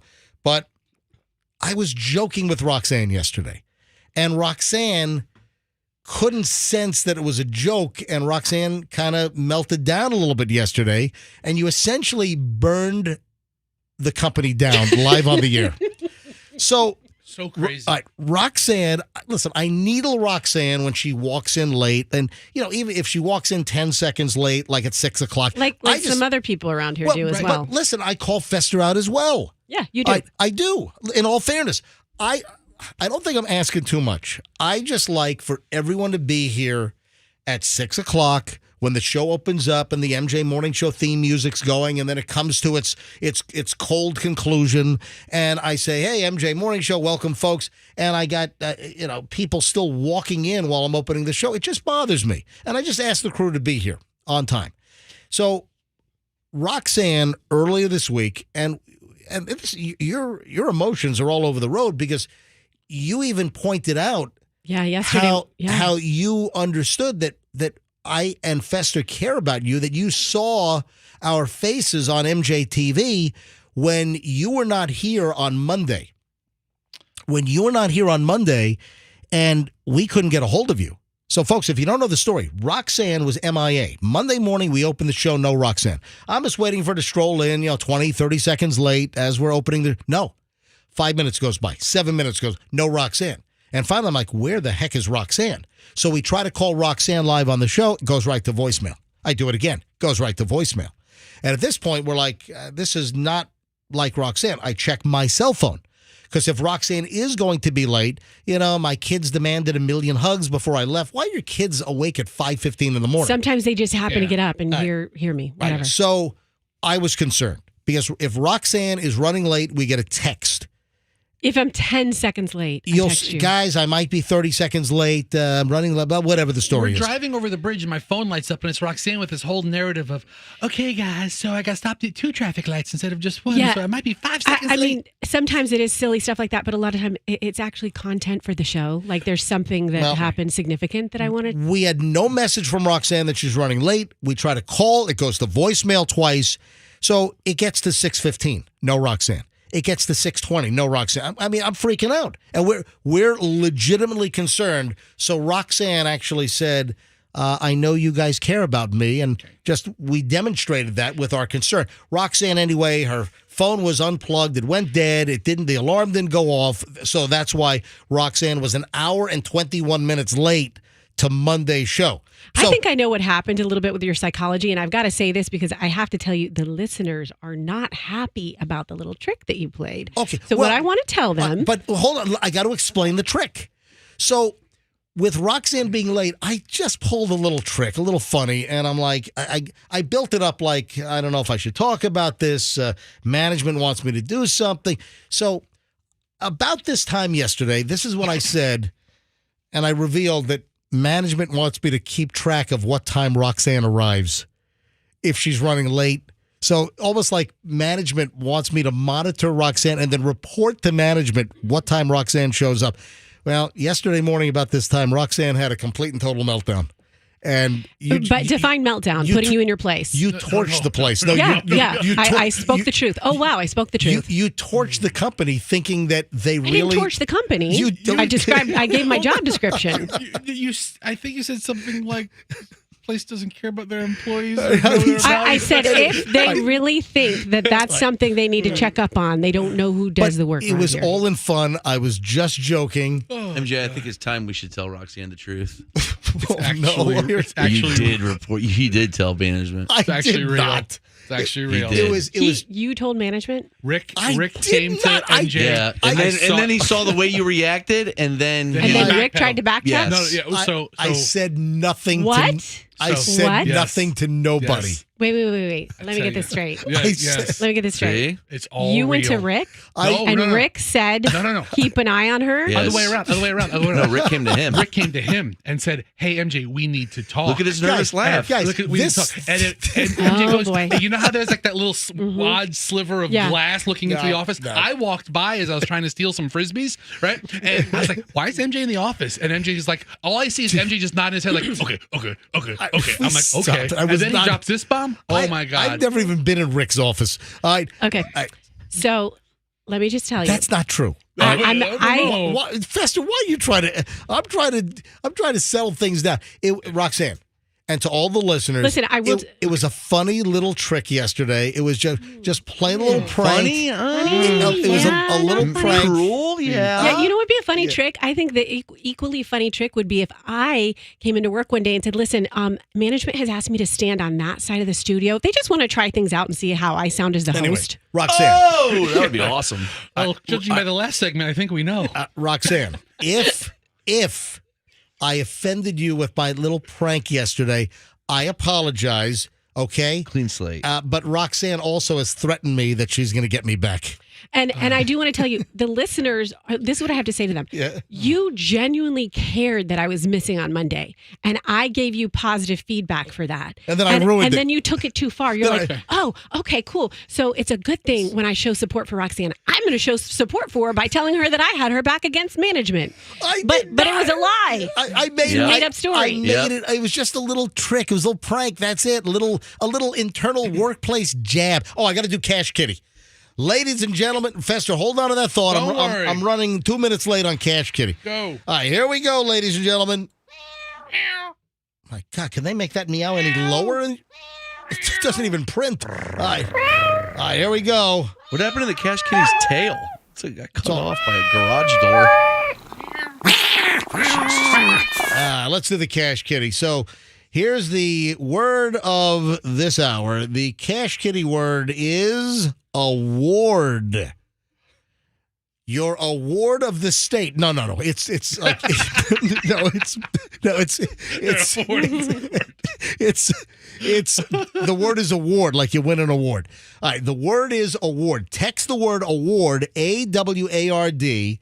Text it nationwide to 45911 right now before 8:15 for your shot at $1,000 cash, or you can enter it on the Q105 app or at myq105.com.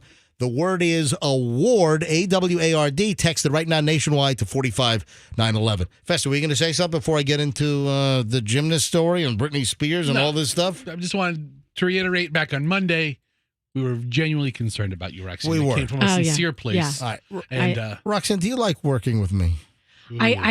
I mean, that's a loaded question. That's a loaded question. No, I mean, I would say that you and I have a different relationship off air. Like when you and I talk on the phone, that's completely different than what happens in this room quite often. When you call me late at night and ask if... Yes, because I got my breathy whisper voice. So it's just a totally... Okay.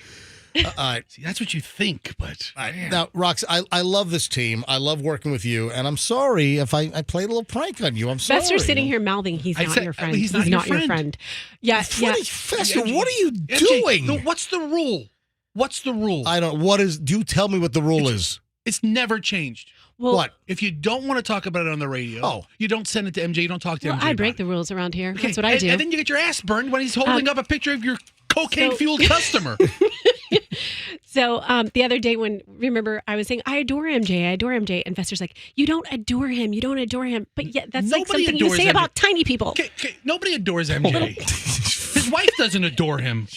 Let people say that about Matt Roloff. My from wife- Little People, Big World. My wife Michelle has tolerated me for 30 years, I think. So She tolerated you. All right, you ready to move along here? Go ahead. Leave Britney alone. You know what? I want to find out the cop that busted her for driving with no license and no insurance. I just want to tell that police officer, Leave Britney alone. Britney Spears was pulled over. No driver license, no proof of insurance. John and Ponch, California Highway Patrol. Hey, Andrew, we got some Chips music, please? Yeah, that'd be great. Yeah, it Oh, was. man, I've been watching Chips again. Oh, it's so good. Where are you watching? Who's got Chips? Is it on Freevee. Freevee? Yeah. Oh, it's on Freevee? Yeah. Oh, man, when I finished with Hawaii Five-0, the classic, the original, I'm almost done with season 11, and then I'm just about to begin season 12 of Hawaii Five-0, the original from 1968 to 1980. Man, Jack Lord was so underrated, man. You know, after watching about McGarrett was so underrated. That guy is great. I'm in my third season of Chips, and I cannot believe Poncherello never got a venereal disease. He sleeps with everybody. So you're waiting for the episode where Ponch has a burning leak? I mean, it's only a matter of time, I would imagine. It is the 70s. Hey, Baker, I got to call in today. I have a drip. Oh. All right, so here's the deal. The California Highway Patrol pulled over Britney Spears. Da, da, da, da, da. My favorite part's at the end where it goes. Yeah. I hope this is the right version for that. All right, so the California Highway Patrol found Britney Spears, 41 years old. She committed a couple of infractions. We're just finding this out now. This happened back in early September. September 10th. Britney Spears owes $1,140 in fines. Here we go.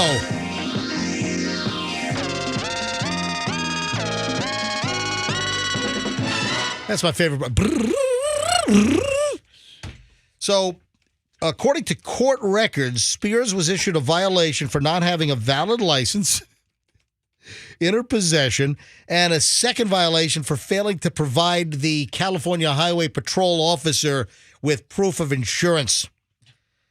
Anyway, her attorney, Matthew Rosengart, told the New York Post that Britney at all times had a license and insurance.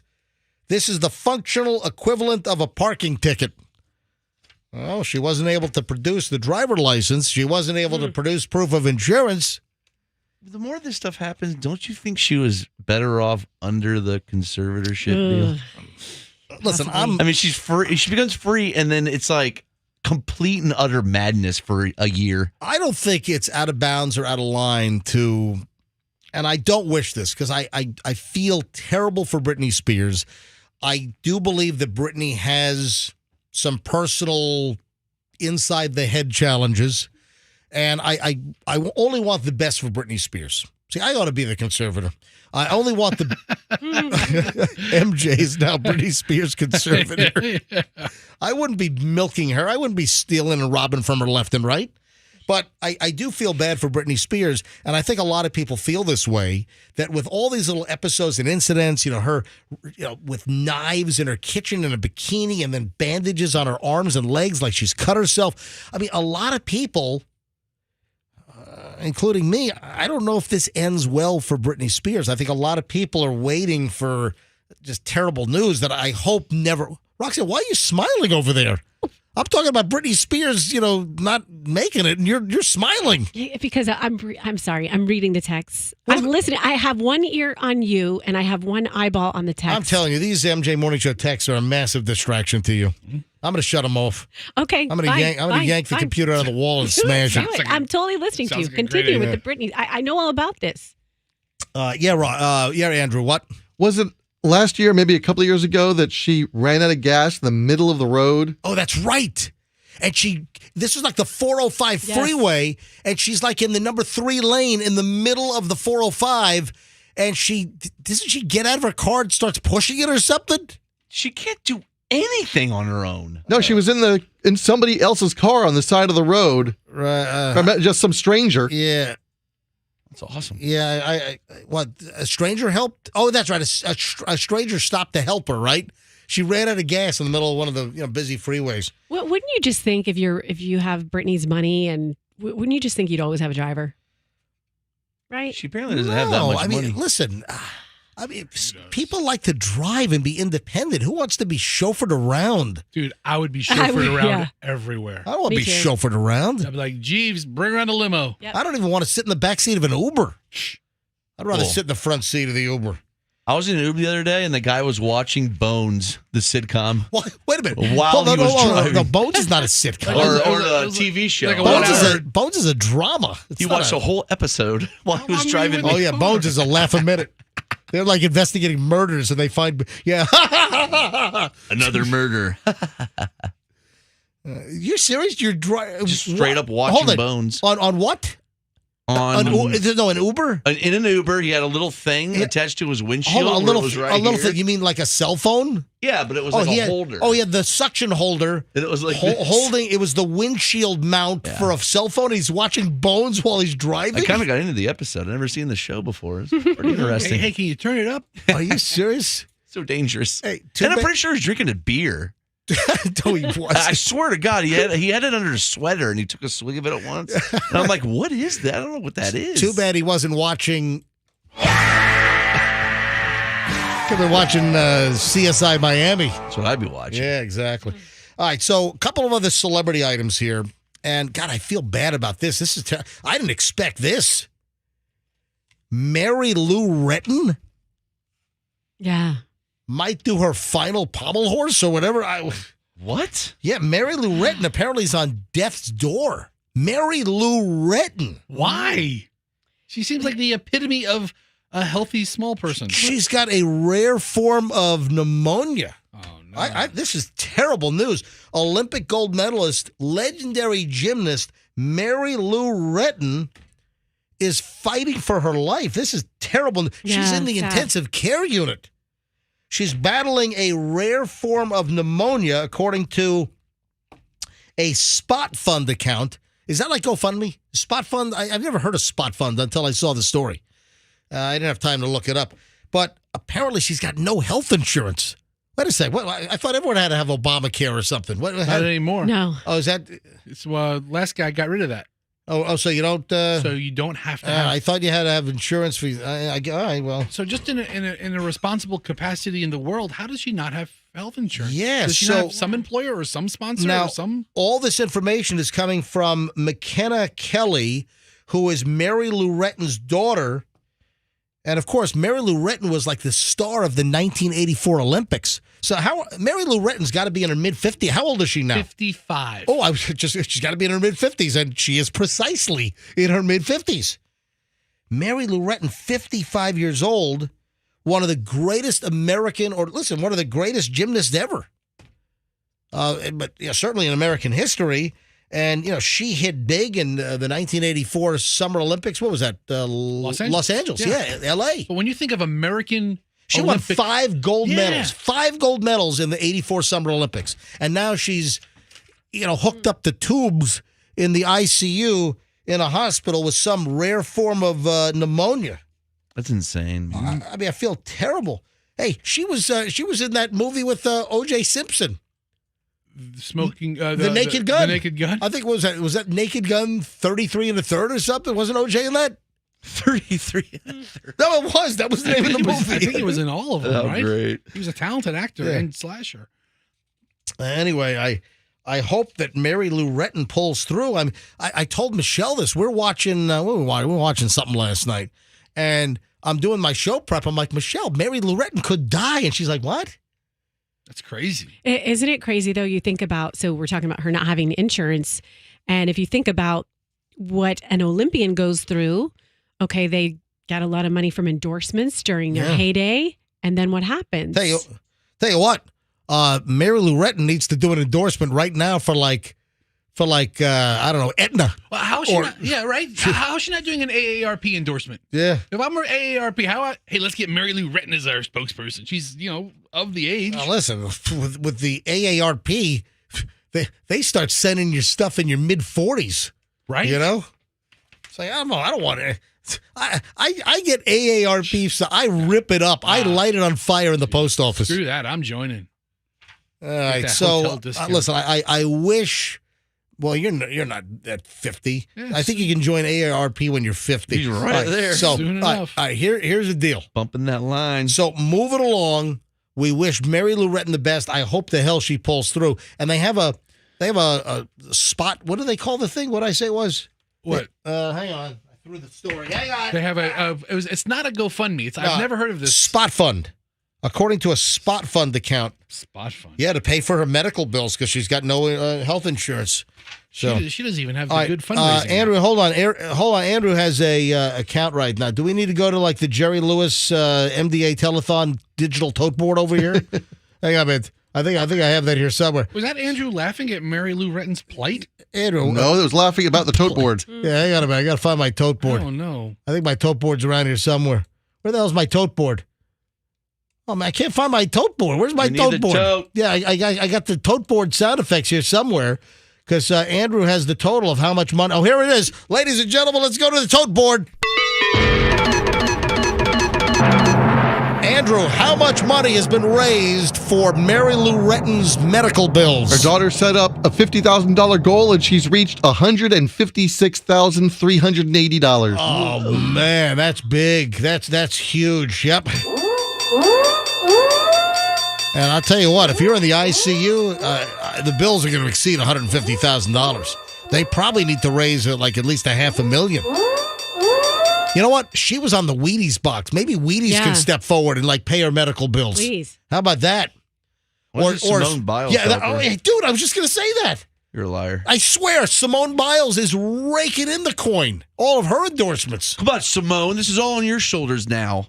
All right, speaking of celebrities, guess who performed the Heimlich maneuver and saved somebody in a restaurant?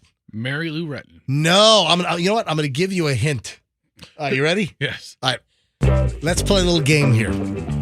Celebrity that I think everyone knows who he is. It's a he. Is it an A-list, a B-list, a C-list? Listen, in his genre, total A-list. And so in his category, total A-list. Bruce Willis. So no. Bruce Willis. Hey, How insensitive is that? Bruce Willis has like dementia and doesn't know his name. What are you saying? Roxanne. All right, Roxanne. I just was thinking A-list That's so in the cool. action movie category. He's the top of the A-list. He has dementia. You said A-list. Oh my God. All right, anyway. So here we go. Just blurt out the correct answer, or at least answers that make sense. All right, so A-list in his category. So we can rule off people with dementia. This is a male Okay. known for sports. Okay. Arnold Schwarzenegger. No. For sports? Weightlifting. No. Oh. Known, I'm still in the Hold action on. movie category. known for sports commentary. Oh, I know.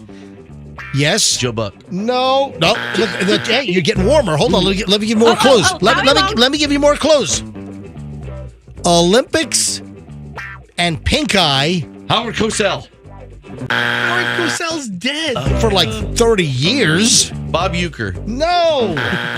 Chris Collinsworth. No. I know who it is. Yeah. Who was an Olympic commentator who had pink eye and showed up on TV with like As soon as you who is it? I don't know. Roxanne's BC. giving initials.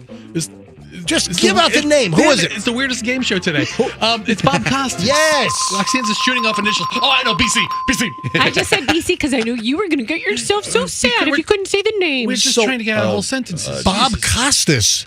saved someone's life by performing the Heimlich maneuver on them in a restaurant. Wow. I wonder if while he was doing the Heimlich maneuver, he was talking like in his anchor voice. It's okay. You're going to be just fine. And here comes Bob Costas from the outside. Yes. And One heave, nothing. that looks like a personal foul. Looks like holding. It looks like it's holding. And there it is. It looks like a piece of steak. It looks like a piece of unchewed steak. Now, it's not the ribeye. I can't tell from here, Bob. Bob Costas, this has been confirmed by his rep. Bob Costas is at a restaurant and noticed a fellow diner. You know what? When you choke, you don't make noise. So if somebody is choking and going, I can't breathe, if you're choking and making noise and saying I can't breathe, you can breathe. It's the folks when your mouth is in the Edvard Munch scream face and nothing's coming out. That's when you're choking. Yeah, when you're doing you're not even making. You can't even make that noise. Like no. That's when someone's choking. So Bob Costas recognized this at a restaurant and jumped up, and Bob Costas saved the person's life by doing the Heimlich, and whatever was the person flew out, and Bob Costas is a hero for saving a fellow diner's life as they were choking in a restaurant.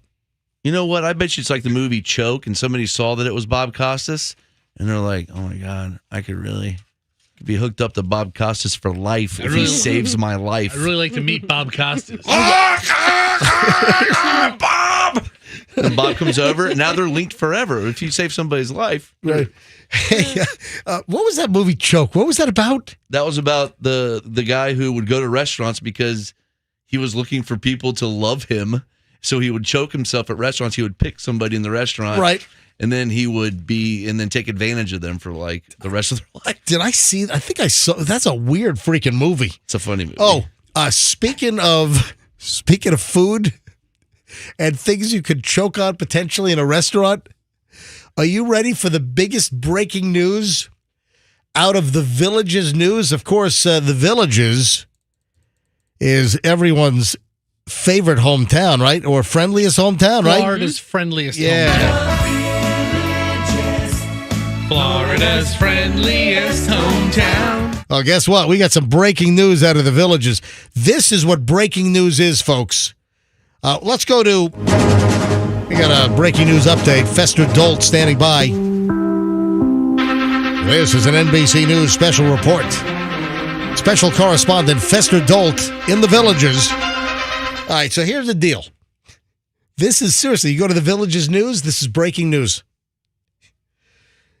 A health inspector has halted the sale of the meatloaf at Miller's Ale House because the temperature was too high, or it was not being stored properly. Dude, Miller's Ale House is a good place. Yeah, listen, I've never been to Miller's Ale House. I haven't been in a while. I've heard a lot of people like Miller's Ale House, so I've never been, but I've always heard good things. Oh, you haven't been either?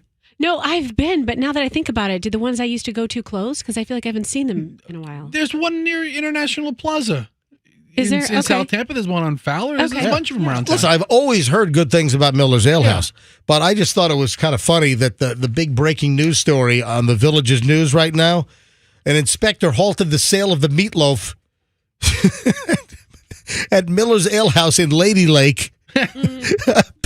The inspector found the meatloaf had been sitting for more than an hour, had been sitting for more than 4 hours at a temperature of 50 degrees. Now, that's the bad zone. What is it? It's like under 37 and over, there's like this zone. Like Fester, do me a favor, bring up the bad zone. Okay. Go to Google and type in danger zone for food temperature. Danger zone. So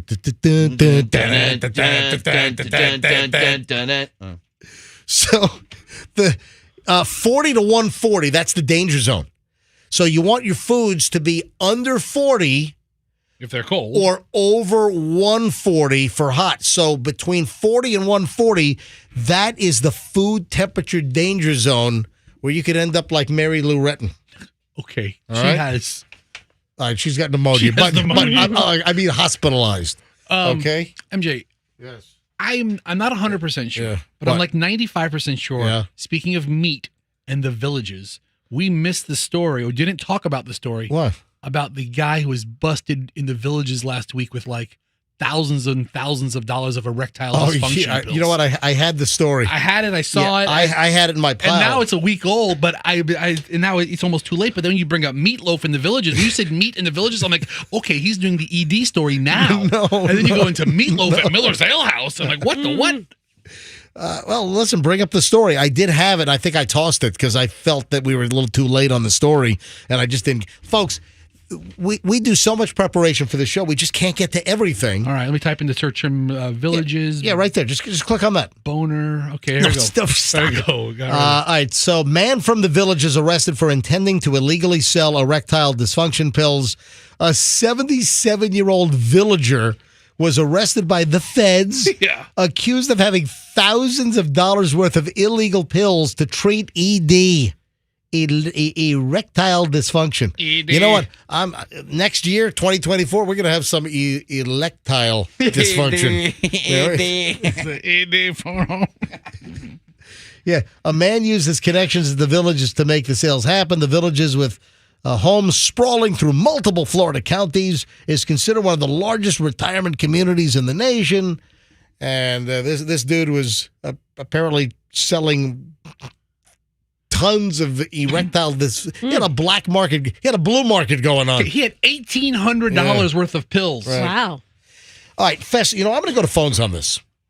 Fester sends me an item last night, and he's like, there's no story on this. It's a situation, and people are commenting on this. Where'd you find this, on Reddit? Yeah, I'd like to troll Reddit once in a while. Yeah. I see but it's a lot of funny things So over there. Fester found this, and the headline was, why do men sit in their car for 5 to 10 minutes before entering the house?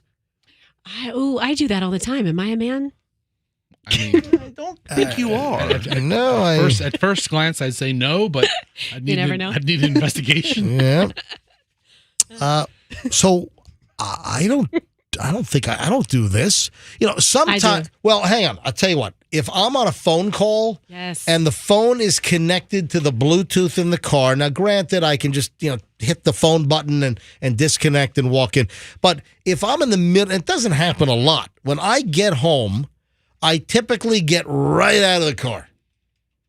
But if I am delayed, a lot of times it's because I'm on the phone and I'm finishing up a phone call in the car. But Fester, the conversation on Reddit or one of these little subreddit groups, why do men sit in their car for 5 to 10 minutes before entering the house? Let's go to the phones and let's ask men and women. So women, ladies, does your significant other sit in the car, in the garage or the driveway? Yep. For 5 to 10 minutes? They get home, they don't leave the vehicle, they just sit there for 5 to 10 before they go into the house. Yep. All right, let's go to phones on this. And guys, do you do this? And why? What is the answer? What is the reason here? Why is this a big discussion that men sit in the car for 5 to 10 minutes before entering the house? All right, 800-990-1047. That's the number to get in. 800-990-1047. So, again, ladies, does your guy do this? Guys, do you do this? Let's discuss here on the MJ Morning Show. 800-990-1047. Doug always does this. He's a 15-minute in the driveway on his phone person. Are you serious? Yes. Okay. So And he's on the phone, though. he's on the phone.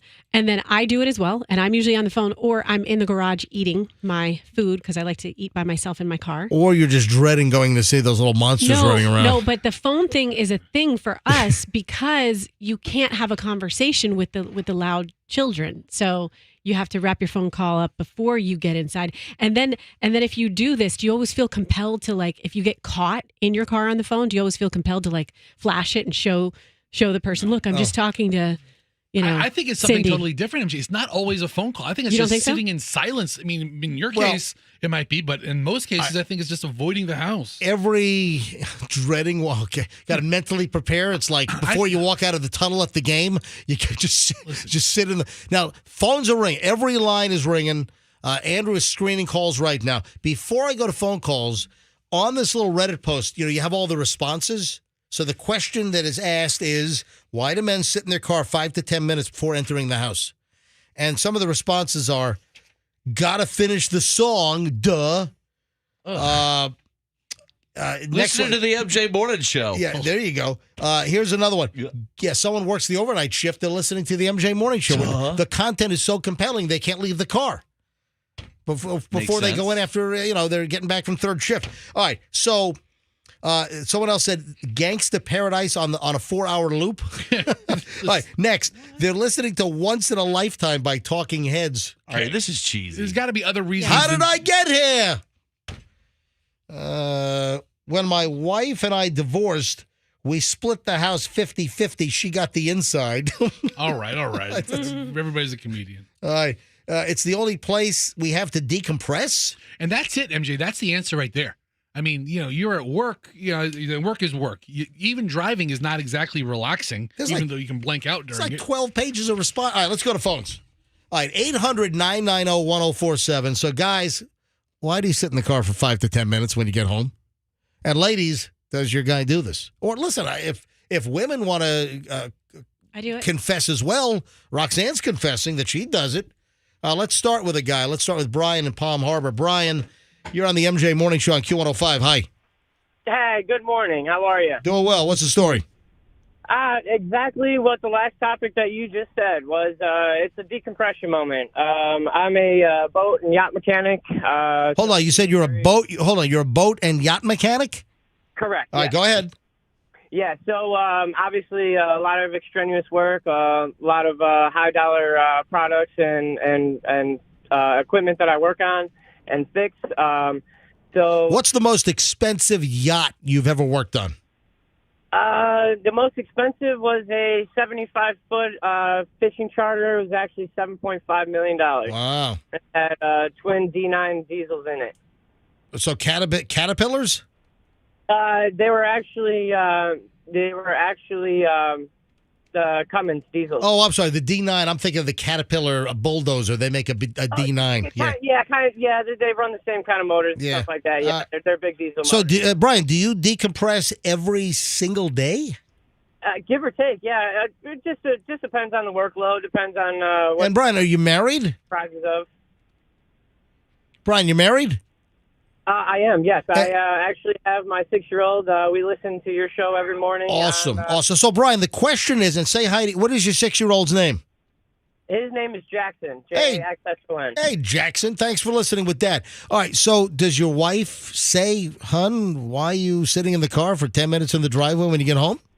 No, she absolutely understands. She knows it's just that it's that moment of peace and quiet. It's just I actually own a 2007 Ford Mustang as well, the GT.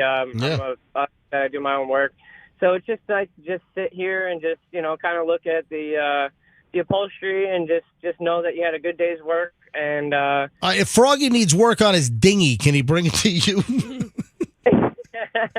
Hey, I'm sure. I work over at Champion at Gulf to Bay.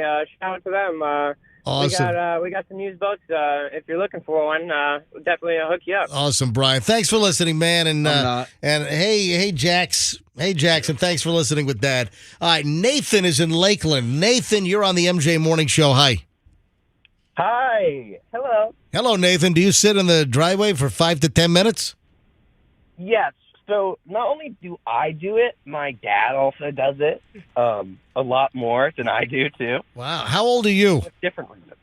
I'm 19. Oh, wow. And then how old's your dad? Like 40-something? Well, I'm the youngest of 4. Oh. He's around, I believe, 60. Yeah, okay. All right. So did you learn this behavior from Dad? No, I think it's like a cat's in the cradle moment here. My boy was just like me. Sitting in the driveway for 10 minutes. My boy was just like me. My boy wanted to throw a ball. I can't. I gotta sit in the car, son. All right, go ahead, Nathan. Proud of me. Say it again. He's truly proud of me. All right. Well, no, I hope he is. Nathan, thank you, buddy. I appreciate you. Was there anything else, Nathan? Well, so the reason I do it is you mentioned it from the Reddit post. A lot of times for me, I'm listening to music, or several times it has been listening to you guys, and it is kind of a moment to decompress, or it's just kind of, coming home from a day of college, you're tired, you just enjoy listening to the music for a little bit. Fair enough. Listen, I feel you, bud. All right, thank you, Nathan. I appreciate it. Thank you. And say hi to Dad for me. All right, 800, that opens a lineup. So where are all the women on this? Now, hold on, I see Sarah. Sarah's on hold. Sarah, I'm going to come to you now, but I'd love to hear from women. Does your significant other hang in the driveway for 5 to 10 minutes when they get home? And what do they tell you the reason is? Sarah in Wesley Chapel, MJ Morning Show. You're on. Hi. Hi, how are you? I'm doing well. Go, Sarah. My dad does this because he's a business owner, and when he pulls into the driveway, he's always, returning messages and calling people back. And I feel like that's also his time to decompress, too, because he's so stressed at work. Gotcha. Sarah, thank you. Appreciate the call. 800-990-1047. Grab a few more here. I'd like to hear from more women because we got a lot of guys calling in on this. Let's grab Bobby. Hello, Bobby. In Clearwater. Bobby, you're on the MJ Morning Show. Hello. Good morning. How are you all? Doing well, Bobby. Go ahead. Okay. Actually, every day. A lot of it's over communication. A lot of it's to do with work. Sometimes it'll be a personal phone call. So, I'll talk with my son or my daughter or something. But basically, it's with work. We use, of course, the telephone. We text, which I don't text while driving. If I see texts coming in, I'll check them when I get home. And we also have a program that's called WebEx, which is a running program on our phone. Yeah. And they're spying on you. If there are messages coming through or something, I'll wait in the driveway. I'll be reading through them all to see if I'm one of the ones that needs to respond, because I may be getting called back into work. Oh, I got you. And once all that's cleared and everything, then I go in. It usually takes about 10 minutes. Thank you, Bobby. Appreciate it. All right, let me grab Stro. And then I see Andrew's got some more women on hold here as well. Stro, also Wesley Chapel on the MJ Morning Show. Hey, Stro. Hey, MJ, the Stro Show here. Hey, folks, it's the Stro Show. Go ahead. I do this every day when I get home. Probably closer to 30 minutes, not 10 to 15. Hold on, you get home and sit in the car in the driveway for 30 minutes? Yep, I have to get all my effects in order and decompress. Hold on, what kind of effects do you have to get in order? My hat, my cell phone, chargers, any extra shirts I took to work that day. That really sounds like it sounds like 30 seconds of work. There's an ongoing joke with my friends, like at a get-together at a barbecue. Hey, anybody seen Stro? Yeah, he's somewhere sitting in his car. That's funny. All right, Stro. Thank you, Stro Show. We'll talk to you soon. No problem. Have a good one. Four-man show. You too. Thanks. What he said four-man show, four-person show. Gotcha. Because Fester introducing that one of us needs to go, that Fester thinks it's a 3-person show and not a 4-person show. I wasn't here today. It'd be just as funny. Stro thinks it should be a 4-person show. Look at that. All right, let me grab. Hey, Andrew, I'm going to take 3 more here. I see we've got 2 women screened. Let me grab the 2 women, then we'll end up with the man. Jackie in Sarasota. Jackie, you're on the MJ Morning Show. And, folks, we're just talking about a thread that Fester saw on Reddit about why do men sit in the car for 5 to 10 minutes in the driveway when they get home from work. All right, go ahead, Jackie. Hi, how you doing? Doing well. So my boyfriend doesn't do it, but I do. I'll sit in the car anywhere from 15 to 20 minutes after I get home from work. And it's literally just to do that, to decompress, get yourself together. Your family doesn't deserve to deal with your work day when you get home. That's nice. So, sitting down and relaxing for a little bit before you go in is a good move. Jackie, may I ask what you do for a living? Is it that stressful? So I'm a dog groomer, and I know that it sounds like, you just play with dogs all day. Oh, you're dealing with those Shih Tzus all day, yeah. Yeah, well, it's not just the Shih Tzus, it's the ones that want to bite you and, just cause a lot. Yeah, those little yappy Bichon Frises, right? Yeah, it causes. Hey, so wait. It takes a lot of patience. Yeah. All right. So listen, I got a question. What is the worst dog breed that you consistently have to groom? Like, what is the roughest, most difficult? Is there any like theme, or is there a common thread? Doodles. 9 times out of 10, it's a doodle. Doodles, yeah. So a golden doodle, a doodles. sheepadoodle, a burnadoodle. A It's sheepadoodle. What about a poopadoodle? Well, if you mix a bulldog and a shih tzu, you got a bullshit. Oh, All right, that's unacceptable. We can't say that on the Listen, air. Jackie, you keep your saucy dog groomer humor off our radio. I gotta go in. All right, Jackie just got dumped. Hey, Jackie, thanks for the call. You're welcome. Have a good one. Unacceptable. Like it's a dog groomer locker room around here, Jackie. I had to dump Jackie because she said that when you get a cross between a bulldog and a shih tzu, you get a bull. I've heard that joke before. From Dumb and Dumber. Is that what it is? Please, Jackie. Good. All right. Deanna, and then we'll take Javier, and that's it. We got to move on. Loaded Wednesday here on the MJ Morning Show. Deanna, St. Pete, you're on the MJ Morning Show. Hi. Hi, good morning. Morning. Yeah, I'm a retired hairdresser, and I would see my clients pull up and sit in the car for 5-10 minutes before they come in. It's like, will you get in here so I can cut your hair already? Oh, so this is another deal. So the clients sit in the car in the front of the salon for 5 to 10 minutes before they come in? Yes. I feel like I'm going to go out there and open the door and say, can you please come in now? Even if it's their time for their appointment? Mm-hmm. That's irresponsible. Yes. And you can see them pull up. Oh, great, they're here on time, but nope, they're going to sit in their car for what they're doing. That's a little weird. Thank you, Deanna. Have a great one. All right, last call on this, then we move on. And why do I have a feeling that Cajun Fester's about to make an appearance? Yay. Why do I have a feeling that Cajun Fester is about... You know what? We need to... Oh, I've got the great intro music for Cajun Fester. Oh, no. Oh, I got it. You need an outfit, Fester. Hey, Andrew, hang on. Let me write this down. Andrew, come in here and get this music ready. Whenever Cajun Fester makes an appearance... All right, here we go. We got Javier on the line. Is he on?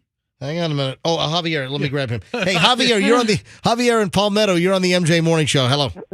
Good morning, MJ. Bye-bye. I thought. Hello? No, I'm kidding. I'm joking with you, man. I'm kidding. All right, go ahead. I thought you forgot about me. No. No, I'm a truck driver. So at the end of the day, I just park the truck, drive home, and I just want to decompress for a little bit, like everybody else. But sometimes, I make a pit stop and grab me a cold one and just crack me a cold one, drink a cold one, and smoke me a cigarette because I don't smoke in the house. But that's pretty much. I think I speak for a lot of men, so that's just one way for me to do it. What do you smoke in the car? What do you smoke? Just a cigarette. Oh, okay. I don't smoke in that. Yeah, I don't know none of that wacky tobacco stuff. All right, so you're not dubing it up. No. Okay. All right. My job doesn't let me do that. All right, but hey, Javier, thanks for listening, man. All right, thanks. You have a great one. All right, so, speaking of that, because Andrew's got to get the new Cajun Fester music ready to go. Hey, Frog, I'm not looking at you for any particular reason here. And Javier just kind of reminded me of this. I had this in the pile this morning. A company has developed a marijuana breathalyzer for use at work. Oh. Well, don't they have like a head rub? Remember one time you rubbed Dave the Dwarf's head and he came up positive? Don't they have just like a head thing? Like a swipe or something? Yeah, like a swab. From your sweat. They could detect like drugs coming out of your sweat pores or something. And like 7 things showed up on Dave's head. But listen to this. Impaired driving is impaired driving. If you're on alcohol or drugs, if you're on a pain pill, if you're smoking pot, if you're on some kind of other drug, impaired driving or driving under the influence is driving under the influence.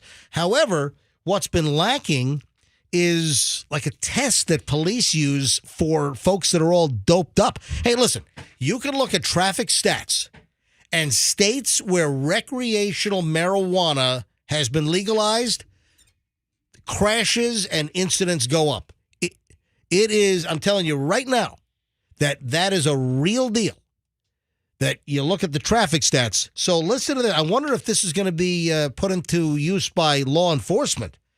A biotech company, Hound Labs, has developed a product that can detect cannabis use. So it's a new marijuana breathalyzer on the market right now They say what we found in extensive human testing for smokers is that 100% of the people are positive about an hour after smoking, and then it starts to decline. So maybe 85% will be positive at 2 hours. This is according to Mike Lynn, who is the chairman of Hound Labs.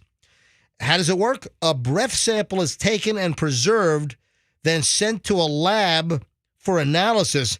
Hound Labs is currently working on a second model that can show results on the scene. See, that's what you need. You need to be able to detect instantly on the scene.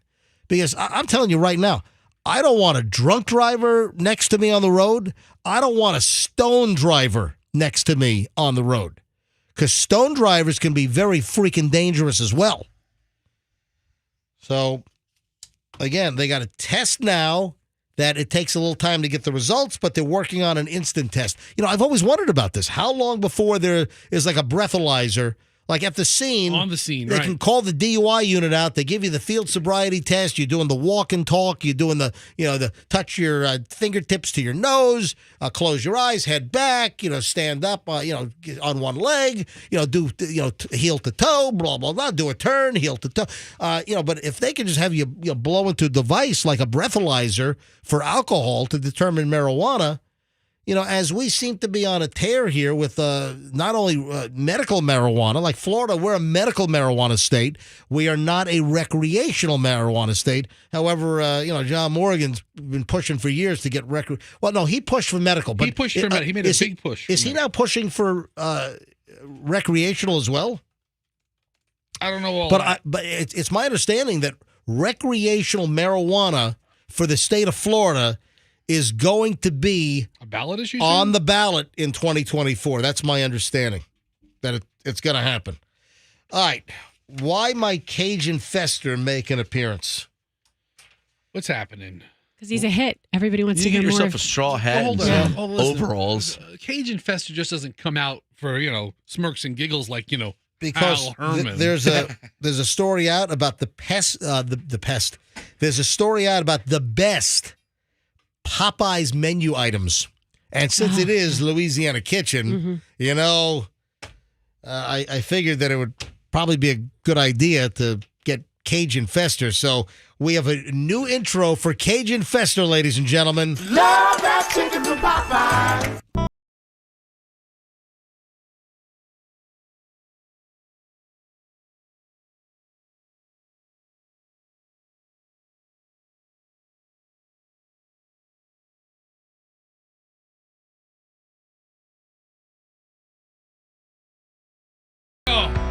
Welcome to the Cajun Fester Show. I thought you were going to have some Cajun music. Yeah, Go get the intro from that Cajun cooking show. Play some Mardi Gras music or some Cajun, some Creole music maybe. Yeah, what made you think of this? This is a horrible choice. Number 32 for the Chicago Bulls from the University of North Carolina, Michael Jordan.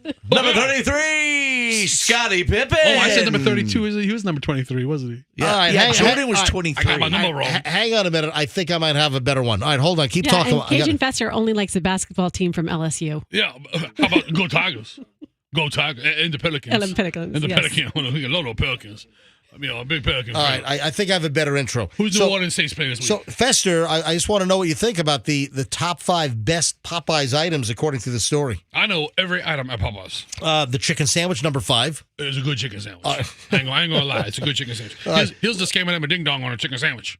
They're tenders at Popeyes, right? Good stuff. Red beans and rice at Popeyes. One of the best sides ever. Red beans and rice. Popeyes biscuits. Fantastic. Possibly the best of the fried chicken joints. And then their spicy chicken's number 1. You know what? I can't disagree. Let me ask you a question. When you go to a Popeyes, they did the remodel. They did the remodel of, the Popeyes some years ago, and they have like the jars of like rice and beans and like spice. You see that? Yeah. Yeah. I designed that myself. I'm right here. I was like, what y'all need up here on this Popeye? Y'all need some jars of rice and beans. Little Zydeco music. Yeah. Reminds me of my days down the bayou. Can you play this? Hunting gators. Ladies and gentlemen, now this is terrible Cajun This is Fester. Cajun. Hang on. Listen, we can find some better Zydeco music. Oh, it's better than the Bulls intro music. Seriously. All right, what about this for Fester Cajun music? How about this one? If it hadn't been for Cotton Eye Joe, I'd been married a long time ago. Where did you come from? Where did you go? It's Where like did you come Hillbilly. from, Cotton Eye Joe? If it hadn't been for Cotton How about this? This is good? How about this? Hold on. What we got here? All right, Froggy's bringing up How about this? traditional Cajun music on YouTube. This is good. All right. Yes, sir. Yes, sir. Now. Ladies and gentlemen, Cajun Fester. You may be mocking this music. This is music I was raised on, son. All right, let me. I sat on my grandpappy's knee and we went to Popeye's Fried Chicken. Had lemonade on the porch. You know what? Yeah, look, Popeye's Fried Chicken, don't sleep on the sweet tea. Don't what? Don't sleep on the sweet tea. Why don't you sleep on the sweet tea? Because don't forget about it, because it's the sweet tea at Popeye. Cajun Fester, you were so much funnier yesterday. Yeah, Cajun Fester might have run its course. I told you guys this wasn't a great idea. I mean, you're kind of pigeonholing me. About Popeye's menu. You shout out all your content yesterday. You go to That was Popeye's, good. you order a large sweet tea, they give you a cup of diabetes. All right, let me take a quick break. All right, this wraps up over an hour and 20 minutes of nonstop MJ. When we get back, some people are making a big deal out of this Amazon Prime special days or whatever. Listen, when I was notified that there were new Amazon Prime special days, did you hear about Amazon rigging pricing? I mean, to me, that's more important. Yeah, Amazon has been busted for price rigging with a little scheme. You know about Project Nessie? No. Yeah, Amazon and Project Nessie. We got to talk about that. And then we got to get back into that Chinese Teemu deal because, man, that thing continues to be problematic. Get off of Teemu. I was at dinner with somebody who... Who? Tell us the name. Tell us the name. Well, I'm gonna call him up and see if I can get him on. So last Saturday night, I'm at dinner, and this person confessed that they and the kids bought $200 worth of things on Teemu. And do you know how many things you get for $200 on that Chinese spy application? You could do your whole house over, right? All right, hold on a minute. Hey, listen. If you have TikTok on your phone or Teemu on your phone, get them off. Those are Chinese commie spy apps. All right, hold on. Back in minutes, we'll explain. Also, I've got the 9-10 must-hear story of the day coming up. Folks, momentarily, we return on the MJ Morning Show here on Q105. Don't move. A loaded 9 o'clock hour is on the way. Now, let's talk about your home and reducing your power bill.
105 MJ and the team here. I got Roxanne, Fester, Froggy, and of course me, MJ, Andrew in the producer booth. 9:03. Don't forget the 9:10 must-hear story of the day coming up in just a bit. The must-hear story of the day on the way in minutes here on the MJ Morning Show. So 9:10 is that time. All right. I just made contact. Oh, I sent a text. Sent the text to the individual I had dinner with on Saturday night. Had a little group. Hold on. Let's talk for a second. My phone's ringing. Hang on a minute. Yeah, thanks for the invite, dude. Turn our mic on. Hey, If you want to say your mic's on. Go ahead. Now it's on. So MJ has his little dinner. Apparently with some pretty bougie people. Of which I would imagine a weatherman, a pilot. So let's get this straight. What's the over-under on the amount of local weathermen that MJ had at dinner on Saturday night? I say 2.5, over or under. It was definitely either Paul Delgado or Dinas Phillips. Definitely. Yes. Well, him and Dinas like dining together. So who is he talking to? I don't know. But anyway, MJ, we're trying to figure out how many weathermen. I'm sorry. I'm getting some trees trimmed today, and they're my shrubs. I'm having I'm getting manscaped today. Okay? Don't let the show interfere with your tree trimming. No, they call. They're at the house. I'm sorry. The shrub guys are there. I got the shrub guys. I got the palm guys. The palm guys are not due till next month. The shrub guys are there now. Listen, I'm just trying to do some maintenance on the house, and they call up right when we're coming. They couldn't call during the commercial break. They had to call right when I'm coming back. Whole commercial break to call. All right, so what do you guys just talking about? We were trying to figure out how many local weathermen were at this bougie dinner of yours on Saturday night. Why would you think that there would be a weatherman? Because you have a pattern. You like to hang out with pilots and weather people. All right. Yes. All right, listen, all I'm going to say is I want to talk about Amazon here, and I want to talk about Teemu or Teemu, whatever it is. It's that Chinese. Teemu. It's that Chinese spy. We've talked about this repeatedly. This has come up on the show. If you're using Teemu, get the hell off it. They are ripping your data off. That is a Chinese communist data mining spy app. I can't believe what we're turning over to the Chinese communist government via folks by the tens of millions in this country on TikTok. Get the hell off TikTok, and then Teemu. So I'm out to dinner with a local celebrity on Saturday night. Yourself. He went out. Are you taking it by yourself? One, please. And then the conversation turned. And then I hear about a $200 shopping spree on Teemu. And since the crap on there is like 27 cents, you know how much crap you get for $200? So I just texted this local celebrity to see if they're available to come on. Tony Little? And listen, I told them, I said, listen, you got to get off this Teemu thing. You got to get off. It's too late. You might have already turned over all of your, data to the commie Chinese. You might as well enjoy all that crap now because they've got everything they want. Oh, yeah, they're targeting your house with nuclear missiles now. Anyway, so I just put out a text. And I said, hey, can we talk to you about Teemu? And I gave him a lecture at dinner on Saturday night. That's what all your friends want at dinner, a lecture from their friend. Oh, God, I would get up and leave. All right, first of all, let's deal with Amazon. So what's the deal? Amazon has the Amazon Prime Day special. Is that you got to be a Prime member to score deal? Anyway, listen, we're Prime members. So, Michelle, we have the Amazon Prime Video and blah, blah, blah. But, I've always said this. I look for ways to spend my money elsewhere. And I have said this repeatedly on the show. What have I said about Amazon pricing? It's not as cheap as you think. You're not getting the deal you think you're getting. It's the convenience factor. A lot of times you can find things cheaper elsewhere, and Amazon is not the lowest price. A lot of times you can find things significantly cheaper elsewhere. I made a mention. I bought a whole bunch of Global knives. It was Anthony Bourdain's favorite knife. And that's how I first found out about Global knives. I was reading, Anthony Bourdain's Kitchen Confidential a while back, and he was talking about all you need is a good Global, 8-inch chef's knife or 10. That's all you need. He's favorite knife. And I love them. I like the Global knives. And I actually found them cheaper from a mom and pop company up in Illinois with free shipping. And Amazon was more expensive. So you got to shop around. My mama told me. You gotta shop around. There you go, Cajun Festa, ladies and gentlemen. That wasn't Cajun Festa. All right, It was just regular Festa. just regular Festa. Sorry about that. So you got to shop around. And I look for ways to spend money at places other than Amazon. So one of the things, with the whole Amazon, deal days or whatever the hell's going on, like today, tomorrow, or I don't know, maybe it was yesterday and today. I don't know. So there was a Wall Street Journal story just recently about Amazon being sued by the feds for something called Project Nessie. And this is how devious that they can get. Amazon's not your friend, man. I'm telling you right now. All right. They're getting sued by the FTC, the Federal Trade Commission. The lawsuit is available. There are some redacted parts of an FTC lawsuit going after Amazon as far as their overbearing and outsized influence that they have on consumer prices, the prices that we pay for goods.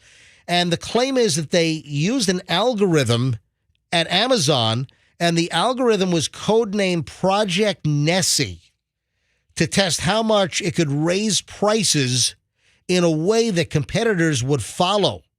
So according to the lawsuit, the algorithm helped Amazon improve its profit on items across shopping categories, and because of the power the company has in e-commerce, led competitors to raise their prices and charge customers more. So Amazon raises prices, and it causes other competitors to also raise prices. So guess who gets screwed?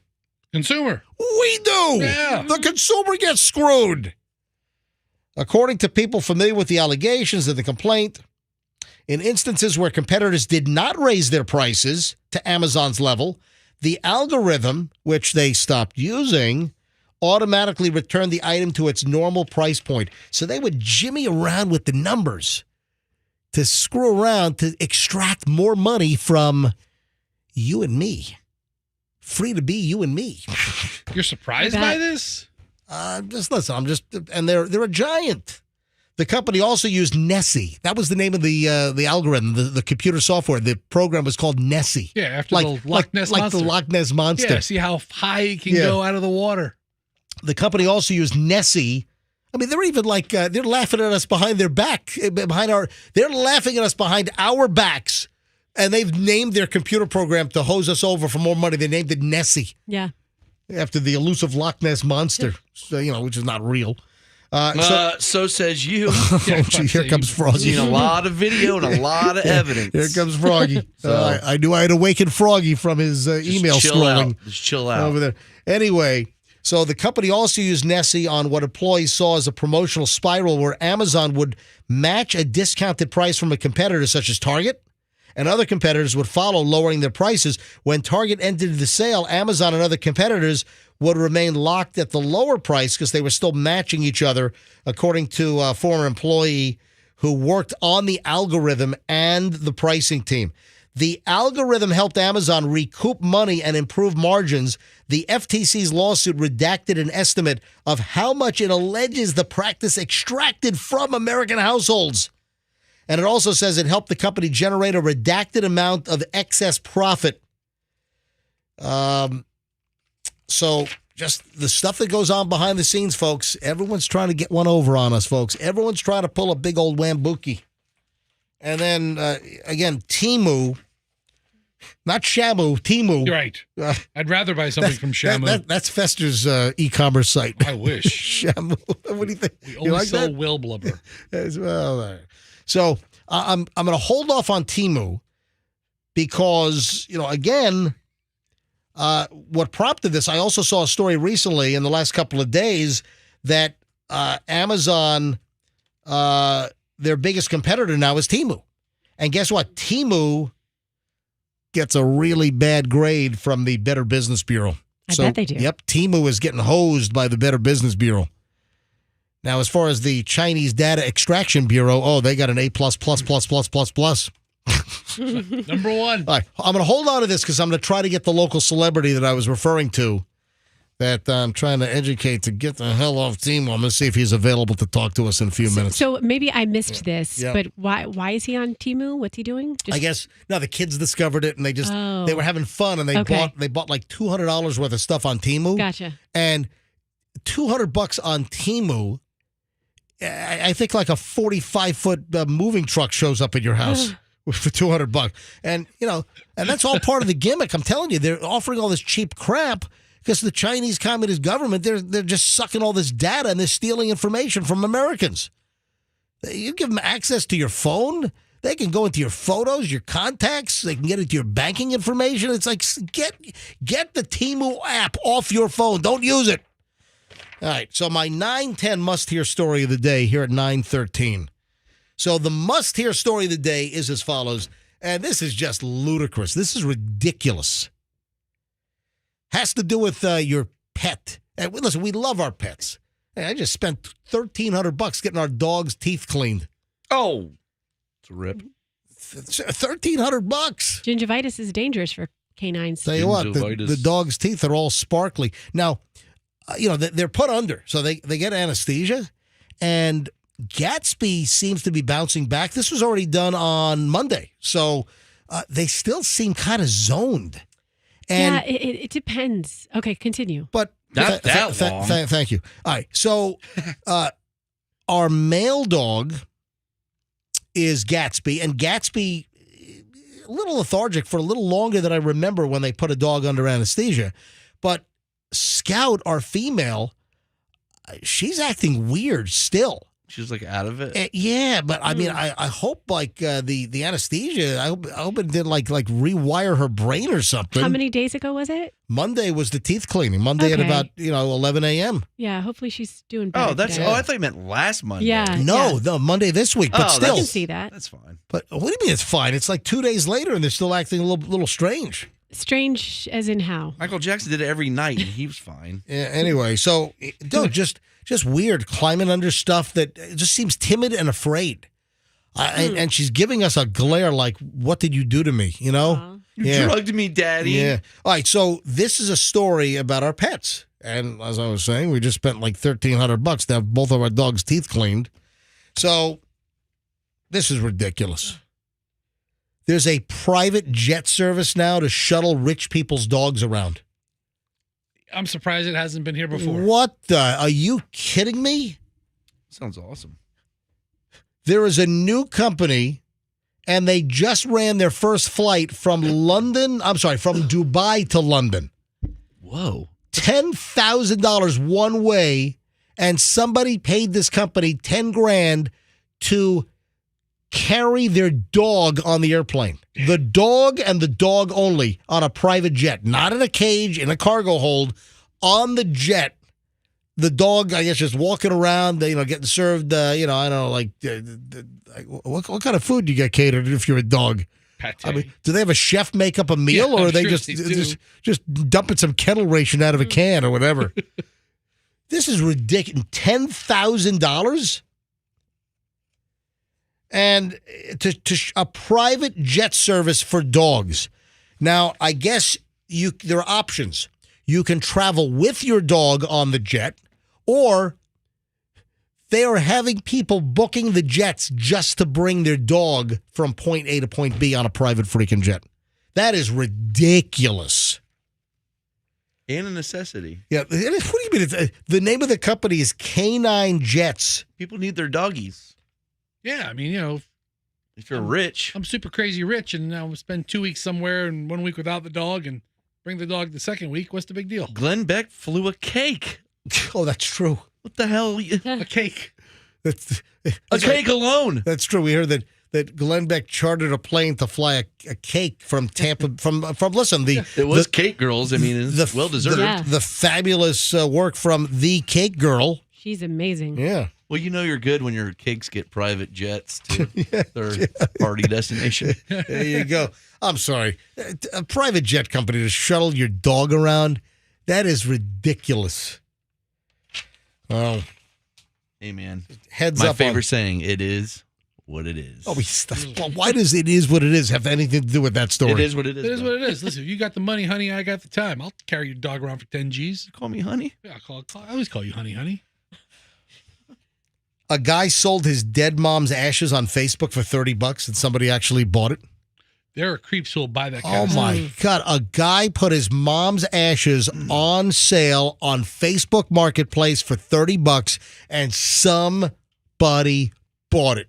Yeah, there's a fetish for like, oh well. What do you have? A cremains fetish? There, dude. What? There are people that want all kinds of stuff like It's this. called What's it called? I don't know. I can't think of anything. Are you trying to come up with a joke? What's the matter with me? What's No, but, happening? MJ, I mean, people are into like, bones and stuff. I bet you people do. Okay, don't dump me, but I bet you people are into like fetish stuff with dead ashes. Like Just owning it or like making tea out of it. Well, you want to roll like in it? having sex in it. Oh. What are you, what? Just saying what I heard. Where you get how uncomfortable that would be? All right, somebody sold an urn with human ashes on Facebook Marketplace. Ugh. And It's hard enough to do it on the beach, much less with dead ashes. apparently someone named Lauren and Mark bought the ashes for $30. Who puts mom? First of all, do you believe for a minute? You think it's a racket? Do you think they really had mom's ashes in the urn? What do you think they put in there? Yeah. Bunch of charmaines from the stove. I'm trying to remember. I guess I can look at my texts. A friend of mine in like the last week, but I have so many damn texts, man. But somebody, I can't remember who it is, but somebody texted me a picture of an urn for sale. It was empty. They pointed out that they looked inside. The urn was empty, but there was a remains urn like for sale at like a Goodwill store locally. That's badass. That someone just sent me a picture of. Yeah. Yeah. I mean, you don't need them forever. Be like the Undertaker's manager. But how bad of a kid do you have to be to sell your mom's ashes on Facebook Marketplace for 30 freaking bucks? My daughter is fascinated by Urns and ashes? Yeah. Okay, really? Get out of What's here. up with her? Hold on. Roxanne, complete the sentence. Well, I have mine with my dad in it on my mantle in my family room. Oh, your daughter's fascinated with. Yes. So does she know what's in it? Oh yeah. And so she She's just a couple 6 years weeks old ago- and you told her that your father's in there? Yes, I did. A couple weeks ago, she wanted to sprinkle some of the ashes in the front yard. Did you let her? Yes. What? Roxanne, you have plenty. Yeah, you get a lot. There's plenty left. Did you know that if you ingest them, you'll feel connected to your father more? Stop it. Tell then- Keith Richards that. And it makes it easy for the psychic to channel your dad. Oh, I better not go there. You Hang on, do a line of it. Yeah. Keith Richards said he couldn't even help himself. He needed to do it. I better not go there. All right. Yeah. So, anyways, yeah, kind of a Go there, you wuss. This whole show's off the rails. kind of a strange fascination with that. That is a little odd. She's very macabre. MJ, you okay? Yeah, I'm texting the shrub trimmers. They just sent me a text. Did they All send right. you a picture of your bush? All right. So, Roxanne, Yeah. What? I don't. I just think it's a little weird to let your daughter take your father's you ashes judge. and sprinkle them in the front yard. Is it weird that you keep your ancestors who are no longer with you alive by talking about them? And we're there. Listen, I'm not. He doesn't talk about Adolf that much. Just kidding. I just dumped that, you idiot. Just Why would you say kidding. that? It was a bad joke. Why would you, Terrible why would you joke. say that? I mean, that was the worst joke in the history of Awful. mankind. It's obvious you're not German. I am. I'm. Oh, you are? Shut up. Dude, I am 25% German. I'm 25% Russian. I'm 25% Hungarian. And I'm Jesus. 25% Polish. Those are the four corners of. I could have made so many other jokes. I mean, so he can design a fantastic car, but he can't change a light bulb. All right, all right. Listen, there's a short list of jokes that don't play, Froggy, and that's on the list, dude. Let me take a break. 9:22. I got to get out of here. 9:22 at the MJ Morning Show. All right, final chunk of the MJ Morning Show is next. You know what? I think I'm going to do a late edition of Morons in the News. No, seriously, I am so backed up with morons. Let's do it. We'll do a late edition and some other things in the final segment. MJ Morning Show next here on Q105. Stand by. Hey, I got a red alert, money alert right now.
Here we go. 9:29 at the MJ Morning Show and the final chunk of the program.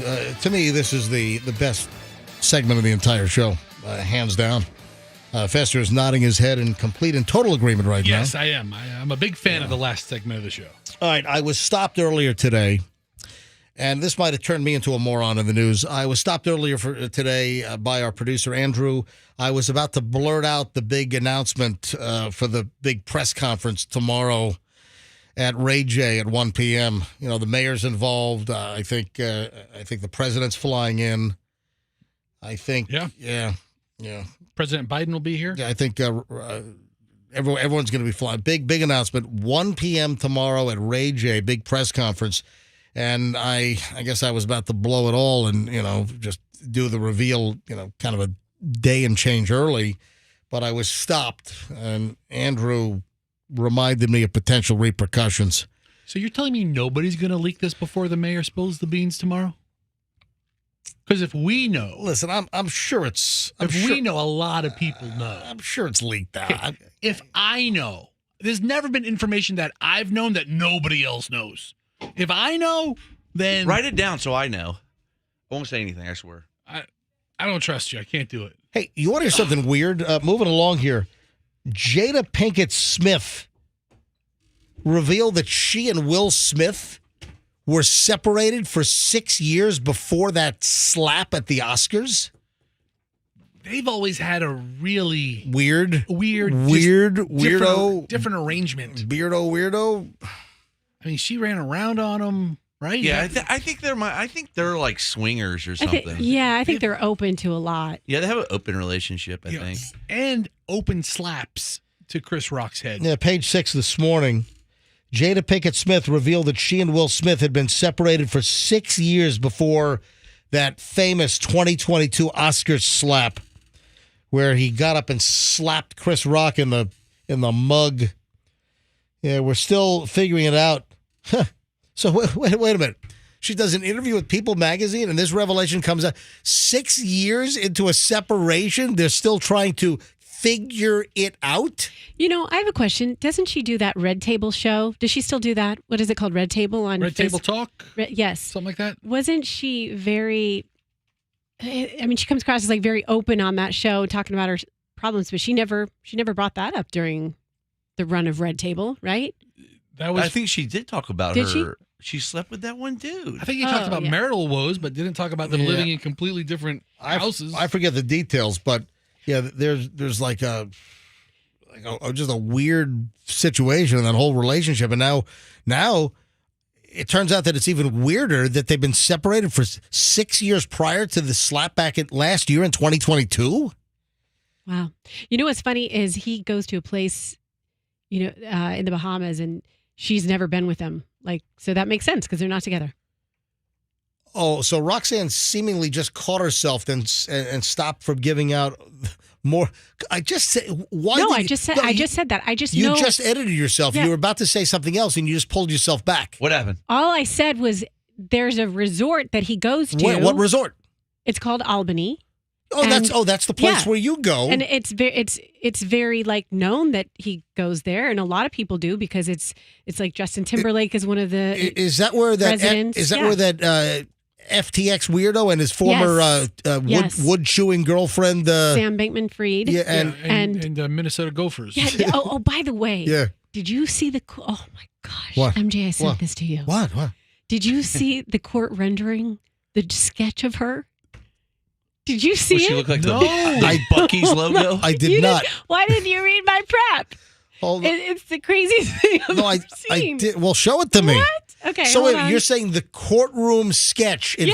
Up in New York, you've got the FTX, the whole crypto fraud case, the whole FTX thing, where the whole thing melted down. You had all those celebrities caught up in the mix. Yes. Tom Brady, Gisele Bündchen, LeBron James. Uh-huh. All right, Fester, Andrew said in my ear it's on the Daily Mail website. Oh, my gosh. So hold on, before I see the image, describe it to me. What is it? So her name is Caroline Ellison. Right, and she's got like these, oh my God, that one right there? Oh my God, she looks like something out of the Deliverance. She looks like the creature that would hang out with Harry Potter. Dude, if the thing from Goonies had a daughter. Oh my God, also got clarity on the misconception. but wait a sec, turn the audio off. No, hit the X. Stop. Just stop. I got other windows open. I have it. Just stop. I got it. Okay. All right. So, but the courtroom sketch, it doesn't have her huge wood chopping beaver teeth. That was the crazy thing. It's such a crazy sketch, but doesn't even feature her biggest feature. Well, the fact that she can chew through wood. Yeah, it made her mouth really small. That's wrong. It's like she's talking. Ooh. Oh my God, she looks like some type of a. It'd be the great cover of a punk album. She looks like that old weird Scream painting. She looks like the kid playing the banjo in the Deliverance. Is what she looks like. You know that kid really played that? Oh, I'm sure he did. Yeah, they found that kid who just really was just sitting there playing the guitar. That's an awful courtroom sketch of. She's so hot. Imagine kissing that face. All right. Anyway, especially that face. So that whole. I mean, they it seems like they almost did an injustice to her in that sketch. They accentuated some. They made her look worse than. Courtroom sketches right? are never flattering. They're caricatures. Yeah, that whole thing's going on right now up in New York. The FTX Sam Bankman-Fried trial. Like I was saying, it's FTX. It's a safe and easy way to get into crypto. Yeah, I don't think so. And I'm never wrong about this stuff. Never. Larry David, ladies and gentlemen. Oh, man. And, they finally served the lawsuit on LeBron James. Remember LeBron? Was it LeBron or was it? No. Shaq. I'm sorry. It was not LeBron. It was Shaquille O'Neal. They couldn't serve. Shaquille O'Neal was dodging them. I mean, just trying to outrun the process servers. It was crazy. All right. So some late morons in the news here on the MJ Morning Show on Q105. Of course, I got a pile of Florida moron stories here. Florida woman hurls sausage at a gas station cashier during an argument. Yeah, up in Marion County. That's like Ocala, right? Ocala is Marion County. Home of John Travolta. Florida woman arrested after she threw a sausage and a Coke can at a gas station cashier during a heated altercation It happened at the Quick King. Is that a one-off or is that a chain? The Quick King, Kwikking, the Quick King. Quickest sausage and gas in all of Ocala. Yeah. So Deasia Cobb was arrested, charged with battery and disorderly conduct. The cashier told deputies that the incident started when Cobb confronted her, saying that she could have handled her 2 transactions at once. So what she had a sausage and a can of Coke, and she rang one up, tried to pay for them separately, and the cashier said, "Hey, you know what? We should have done them both at the same time." And she flips out. They get into an altercation verbally. Racial slurs are thrown around. Then it turns physical. That's when Cobb, Deasia, that by the way is DE''ASIA. You know, we got the Deasia heat of the moment going on right here. And that's when Cobb allegedly, get that? That's when Cobb allegedly grabbed the sausage from the hot tray. Oh, she got it off the rollers. Oh, yeah, she got the sausage off the hot rollers. She even grabbed the tongs and hurled the tongs and the hot sausage at the cashier's face. That's nuts. Yeah, the sausage hit the cashier in the right wrist. The tongs hit in the leg. Deasia. Yeah, Deasia, what are you doing? She should be arrested for abusing a sausage. Hang on, it gets better. The cashier grabs the hot sausage off the floor, goes outside, and throws the sausage at Cobb's car. That a girl. Then Cobb retaliates by throwing the can of Coke that she had just purchased and the same sausage back at the cashier. Oh, that means the cashier got it in the window or something. Oh, my God. Or it hit the trunk and stopped, and then Deasia picked it up and threw it back. The soda can hit the counter, and the cashier was able to get out of the way to avoid being hit by it. Deputies were called, and they arrested Deasia Cobb, and she's been released on a $1,500 bond. I'd have bonded her out. Yeah, that's some crazy stuff right there. We got another Villages meltdown. Love those. Villager arrested for throwing patio chairs at a restaurant. Man, the Villages, we could actually do Morons in the News every day. We could have Morons in the News brought to you by the Villages. Yep. What a great marketing campaign that would be for them. Oh, absolutely. How do they not have like a reality show, like almost like Cops? Oh, you know what? Yeah, Villages. that's brilliant. Man, the Golden Bachelor Villages edition. There you go. Practically what they have now. Oh, man, it's a whole herped up episode or something. Oh, man. All right, folks, this chunk of Morons in the News brought to you by Florida's friendliest hometown. Yeah, here's a villager, John Hart.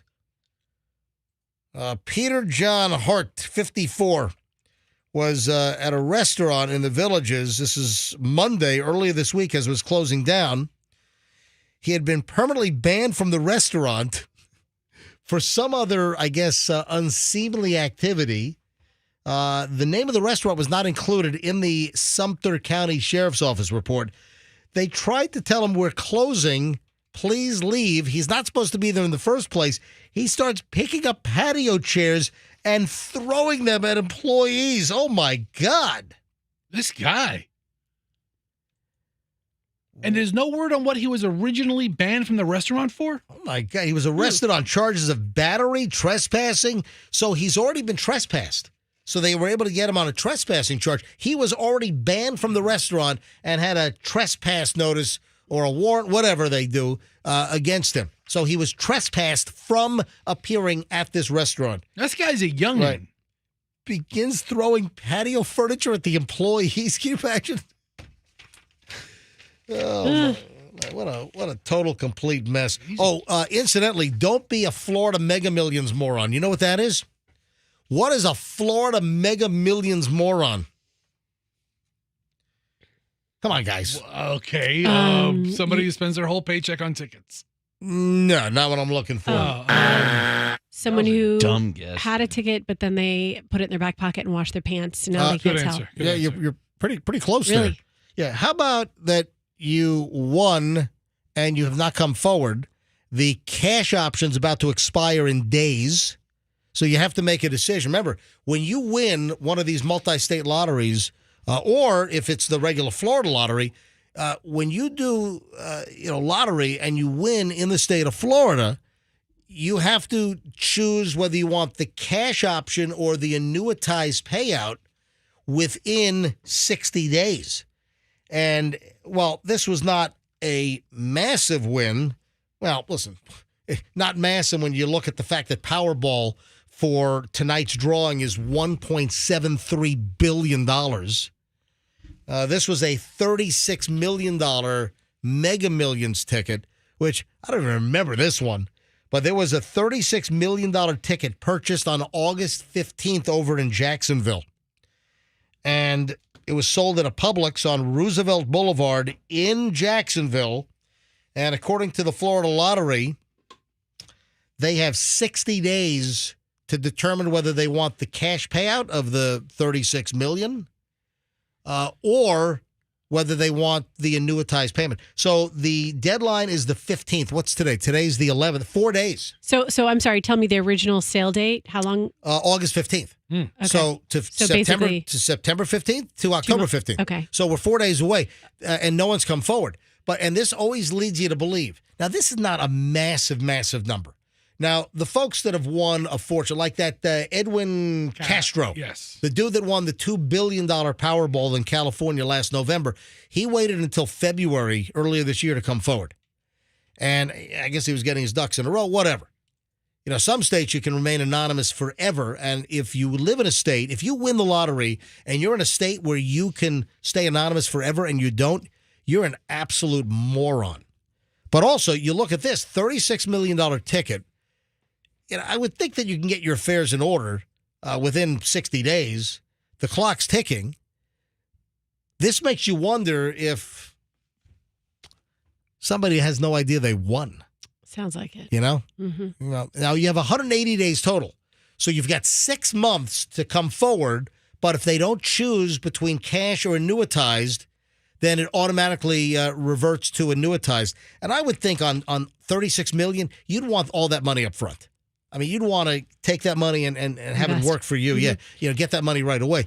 So, you know, it leads you to believe that could this be one where somebody won this Mega Millions $36 million ticket and they have no idea, and that money is just going to go poof. What happens to the money then? I think it goes to state education. I think all that money goes actually to education in the state. What's the deadline for redeeming your scratcher tickets? I don't know. Oh, that's right. You've got the scratchers. I've got a backpack full of them. Yeah, Roxanne wants us to do some crazy scratcher. Ticket Tuesday. It's Tuesday. Yeah, I guess. Okay, so why did we do it yesterday? Nobody's that interested in it. Oh. That's the reason Rather why. play big pranks on Roxanne. All right, Froggy, I'm going to see you at the car dealer at 11.